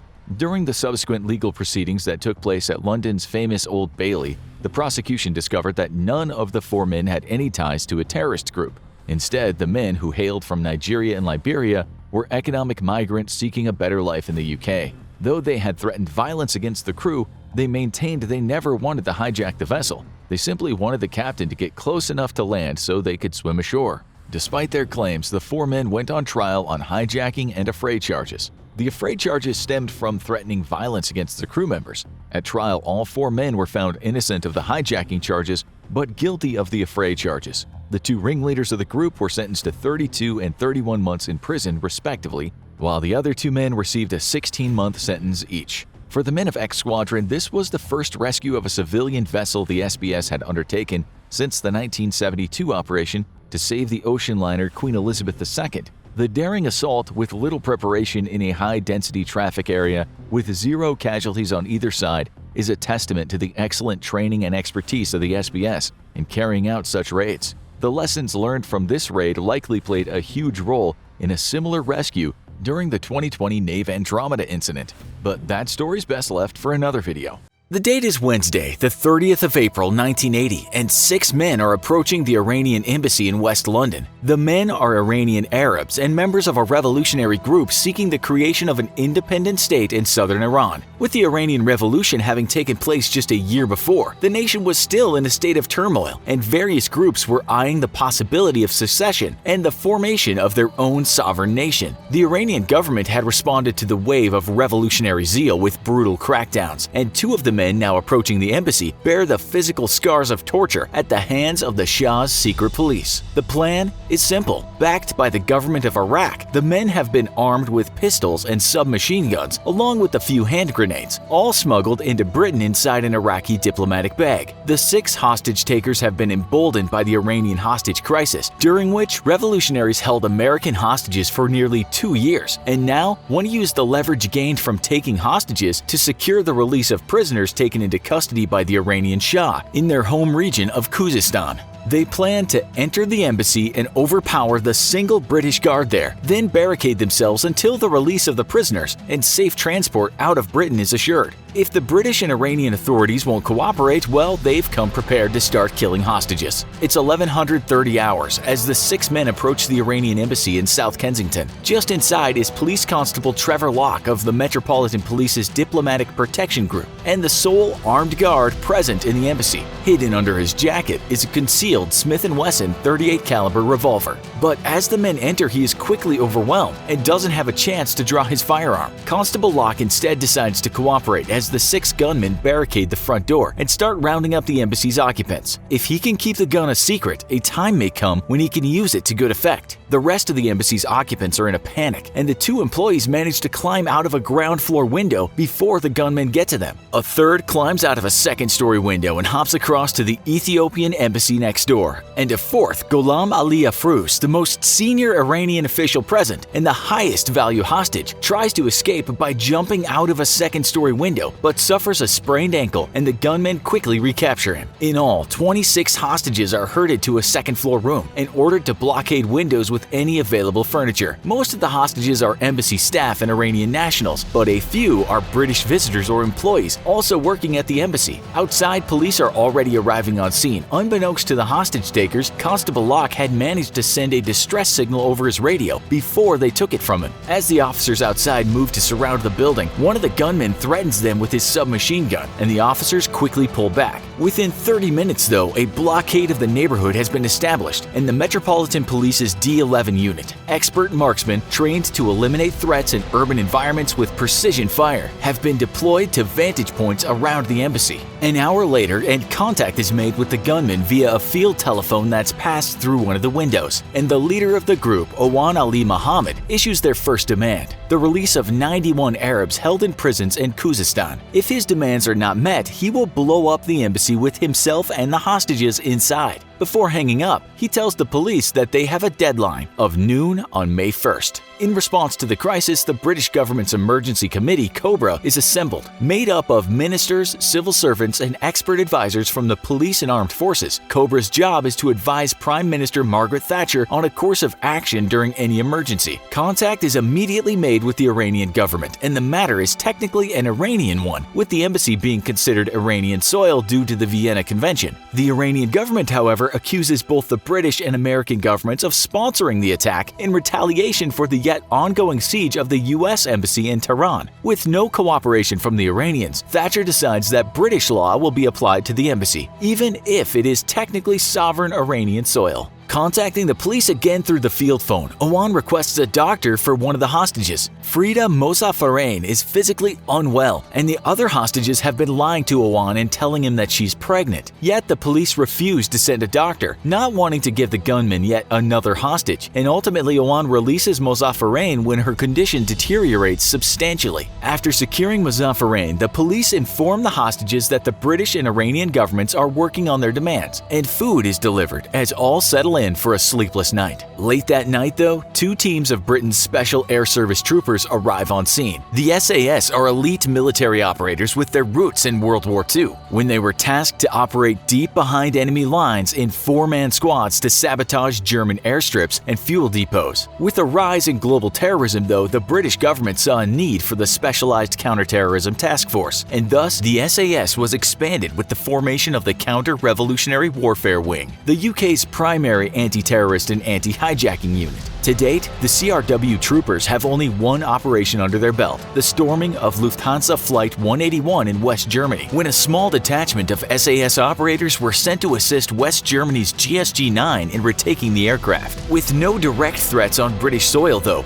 the CRW wing of the SAS is facing dissolution as politicians consider whether they are truly needed or not. Today, Britain definitely needs its elite counterterrorism troopers. At 0330 hours the next day, one of the two SAS teams moves into the building next door to the embassy and are briefed on an immediate action plan should the worst come to pass, and the troopers need to penetrate the embassy before a proper plan can be formulated. Such a development would likely end in disaster, as the SAS troopers need the element of surprise in order to minimize the possibility of any hostages being killed by the gunmen inside. But worst comes to worst, they at least have some sort of plan until a better one can be drawn up. A few hours later, one of the gunmen orders a hostage to call the BBC's news desk, and after making contact with a reporter, Awan takes the phone himself. He identifies the group to which he belongs, the Democratic Revolutionary Front for the Liberation of Arabistan, and assures the reporter that none of the Iranian hostages will be harmed. The reporter asks to speak to some of the hostages, but Awan refuses and hangs up. As the news report of his call hits television screens around the world, the police outside quickly work to sever the telephone lines going into the embassy, leaving the gunman with just the field telephone with the police for communication. Three of the non-Iranian hostages meanwhile decide that one of them must get out, and they decide that it should be Chris Kramer, who is already ill. Exaggerating his existing symptoms, Kramer pretends to be seriously ill, and one of the other hostages is taken to the field telephone to negotiate for a doctor. Once more, the police refuse, not willing to risk giving the gunman yet another hostage to use as leverage. Eventually, at 11:15 hours, the gunmen release Kramer and he is rushed to a hospital, where he is met by police officers who grill him for information on the situation inside, which is immediately relayed to the waiting SAS teams. As the noon deadline approaches, the police become convinced that the gunmen lack the ability to blow up the embassy, but they persuade Awan to a new deadline of 1400 hours. They allow this new deadline to pass as well without contacting the gunmen, and eventually Awan calls over the field telephone, altering his demands. He now wants the British media to broadcast a statement of his grievances and for ambassadors from the three Arab countries to negotiate the group's safe passage out of the UK. Upon hearing the demand, Margaret Thatcher flat out refuses any negotiation for safe passage, but does not tell the gunmen. Later that evening, Awan is starting to become agitated by the sounds coming from the Ethiopian embassy next door. Unbeknownst to the gunmen, the sounds are those of SAS technicians covertly installing listening devices through the walls. Police Constable Locke is summoned, and after taking a listen, correctly deduces the SAS's plans, but assures Awan that the sounds are nothing more than the mice in the walls. Alerted to growing suspicion by the hostage takers over their drilling, British Gas is instructed to immediately begin drilling on an adjacent road under the guise of repairing a gas main, and the SAS techs use the noise as cover. However, the gunmen grow increasingly agitated. The drilling is ordered to stop, and in response, the British Airports Authority is ordered to instruct approaching aircraft to fly over the embassy at low altitude as they come to land at Heathrow Airport. At 0930 on May 2nd, the third day of the siege, Awan appears at a second-floor window and demands access to the embassy's telex system, which the police have disabled along with the phone lines. The telex can be used to rapidly send text-based messages to any other connected unit in the world, and the police do not want the gunmen to have the ability to be in direct contact with the outside world. Angry, Awan then demands to speak to somebody from the BBC, and the police agree to this demand, producing Tony Crabb. the managing director of BBC Television News. Owan shouts his demands at Crabbe to be broadcast over the BBC, safe passage out of the UK to be negotiated by the 3 ambassadors from Arab countries, and then informs Crabbe to also include the group's political aims in his broadcast. For their part, the Foreign and Commonwealth Office contacts the embassies of Algeria, Jordan, Kuwait, Lebanon, Syria, and Qatar to ask if their ambassadors would speak to the hostage takers. But the Jordanian ambassador immediately refuses, and the rest say that they must ask their governments first. That night, the BBC broadcasts Owan's statement, but only succeeds in angering Owan, who believes that the statement was cut short and incorrect. Next door, the embassy caretaker briefs the SAS on the physical construction of the embassy. He informs them that the main door is reinforced by a steel security door, and that the ground floor and second floor windows are fitted with armored glass. Ironically, on recommendation by the SAS themselves years ago, their plan to penetrate the embassy via the front door and ground floor windows is quickly scrapped, and alternatives are brainstormed. At 0600 hours on the 3rd of May, Owan contacts the police force over the field telephone. He is angry because of the BBC's incorrect reporting of his demands and accuses the police of deceiving him. He demands to speak with an Arab ambassador, but the police negotiator on the other end lies and says that talks are still being arranged. Owan catches on to the negotiator's delaying tactic and tells him that now the British hostages will be the last to be released. He then demands to speak to Tony Crabbe again, or he will kill a hostage. Crabbe doesn't arrive at the embassy until 1530 hours, almost 10 hours after Owan demands his presence, which angers both Owan and the police outside. Owan relays another statement to be broadcast to Crabbe, threatening violence if this one is not accurately relayed, and the police agree to allow his statement to be broadcast if 2 more hostages are released. Agreeing, Owan allows the hostages to pick who will be released, and they decide on Hayek Kanji, who is pregnant, and Ali Gwil Ganzafar, picked only because his loud snoring makes it hard for the other hostages to sleep at night and irritates the terrorists. That night, under the cover of darkness, the SAS assault teams reconnoiter the roof of the embassy and manage to discover a skylight which they succeed in unlocking. Should an assault be necessary, it will be used as a point of entry, though ropes are also attached to the building's chimneys so that the soldiers can abseil down the side of the building and gain entry through the windows if necessary. The next day, May 4th, the Foreign Office continues to hold talks with various diplomats from Arab countries, hoping to persuade at least one of them to go speak to the hostage takers. The diplomats insist that they must be able to offer the men safe passage out of the UK, as they believe this will be the only way to guarantee a peaceful outcome, but the British government is firm in stating that safe passage will not be considered under any circumstances. Doing so would only embolden future terrorists. Ultimately, the talks end in a stalemate, and no diplomat is sent to the embassy. Inside, Police Constable Locke has refused to remove his jacket this entire time, telling the gunman that he must maintain the appearance of a police officer for the morale of the other hostages. In truth, he does not want to give away the presence of his concealed firearm, and thus he has also refused to eat any food, fearful that if he has to use the bathroom, then the guards sent with him may catch a glimpse of the concealed gun. One of the hostages, though, is becoming increasingly feverish, and the gunmen begin to grow suspicious that the food the police are sending in has been spiked with a chemical agent. It hasn't, but in fact the police had considered exactly that, even going so far as to consult a doctor. Ultimately, though, the idea is dismissed as impractical. Next door, the SAS commanders continue to refine their plans for an assault on the embassy, aided by the intelligence gathered from the surveillance devices they've successfully planted in the walls. Early in the morning of May 5th, day 6 of the siege, Owan wakes up Constable Locke, convinced that an intruder has entered the embassy. Accompanied by a gunman, Locke is sent to investigate the building but discovers nothing. Owan, however, is growing more suspicious and summons Locke again to examine a bulge on the wall separating the Iranian embassy from the Ethiopian embassy next door. The bulge is in fact the result of the removal of bricks on the other side to allow the SAS techs to break through the wall and implant their listening devices, which weakened the wall and caused it to sag slightly. Owan is convinced that the police are planning to break through the wall, but Locke does his best to assure Owan that no assault is forthcoming. Nonetheless, the suspicious Owan moves all the male hostages to a different room down the hall, away from the bulge. With tensions mounting, at 1300 hours, Owan calls the police through the landline and tells the police that he will kill a hostage unless he speaks to an Arab ambassador in 45 minutes. The British government is still adamant that it will not allow a diplomat to offer safe passage out of Britain to the hostage takers, and thus 40 minutes later, when no ambassador has shown up, Owan calls the police back to tell them that he has taken Abbas Lavasani, the embassy's chief press officer, downstairs and is preparing to execute him. Lavasani had been a devout believer in the Iranian Revolution and a staunch supporter of the Shah. Throughout the course of the siege, he has butted heads with the hostage-takers repeatedly and even provoked them. As Constable Locke would later recount, if they were going to kill a hostage, Lavasani wanted it to be him. At exactly 1345 hours, Lavasani got his wish, as 3 shots were heard from inside the embassy.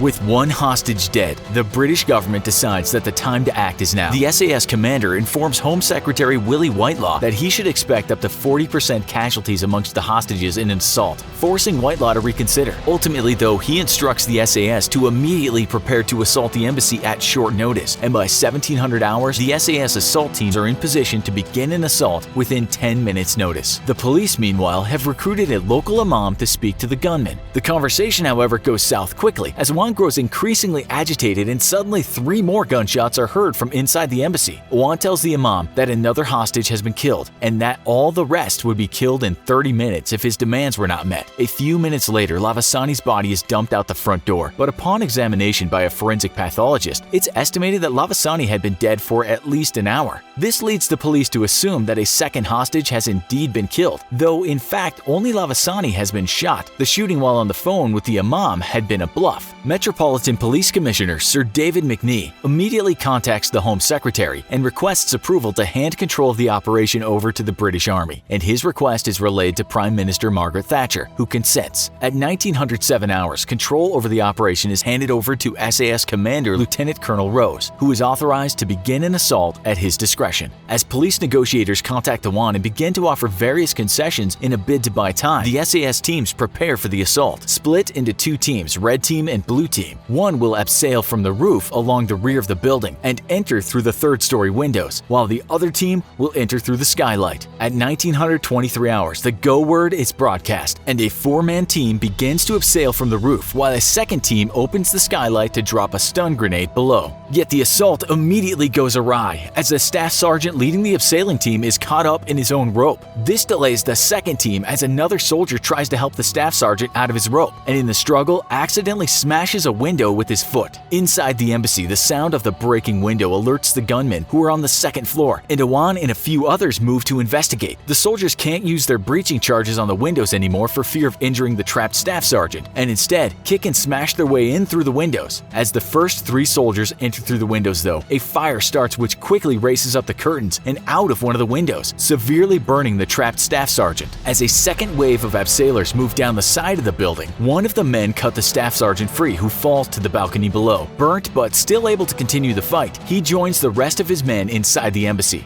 Lagging slightly behind Red Team's assault on the rear 3rd-floor windows, Blue Team detonates explosives on a 1st-floor window and quickly gains entry. One of the hostages, Sim Harris, had run into the room the Blue Team penetrated, though, and is quickly moved out of the window to safety. Inside the 2nd floor of the embassy, Awan whirls on the attacking soldiers and raises his submachine gun, but Constable Locke tackles Awan and drags him to the floor. Still armed, Awan is then shot dead by one of the commandos. At the same time, more assault teams are entering the embassy through the rear door, blown off its hinges with breaching charges. The assault teams below clear the ground floor and the cellar without incident, while upstairs the team on the 3rd floor exchanges fire with 2 of the gunmen, fatally wounding both. A 3rd gunman produces a grenade and prepares to throw it into a group of hostages, only for Sergeant Tommy Palmer to immediately kill the gunman before he can toss the grenade. In the chaos, hostages begin to be rounded up, and within minutes all firing has ceased, yet the commandos know that not all of the hostage takers have been eliminated. Not taking any chances, the SAS teams begin roughly moving hostages down the stairs and toward the back door of the embassy, but some of the hostages quickly identify one of the hostage takers trying to hide amongst them. His ruse is up. The hostage taker produces a grenade, and one of the soldiers immediately shoves him down a set of stairs, only to be shot dead by 2 other soldiers waiting at the bottom. In just 17 minutes, the raid is over, and all but 1 terrorist has been killed. The remaining terrorist tries to hide amongst the hostages, but is quickly identified as the hostages are all restrained in the embassy's back garden until they can be identified. For their part, the terrorists have killed 1 hostage and seriously wounded 2 others, but the operation is a major success. Iran quickly sends Britain its thanks for their actions in preserving the lives of their diplomats and declares the 2 dead hostages as martyrs for the Iranian Revolution. For his heroism, Police Constable Trevor Locke is awarded the George Medal, the United Kingdom's 2nd highest civil honor, as well as being honored with the Freedom of the City of London, a rare award typically reserved for royalty or heads of state. For his tackling of Awan during the raid, he also earns a motion honoring him in the House of Commons. The SAS is widely lauded for their success in the raid, but also draw heavy criticism when it was revealed that the hostages had persuaded 2 of the gunmen to surrender, and TV footage appeared to show them throwing their weapons out a window and holding a white flag. The 2 SAS soldiers who had killed the men both stated during an inquest that they believed the men had been reaching for weapons before being shot, and ultimately the jury reached the verdict that the soldiers' actions were justifiable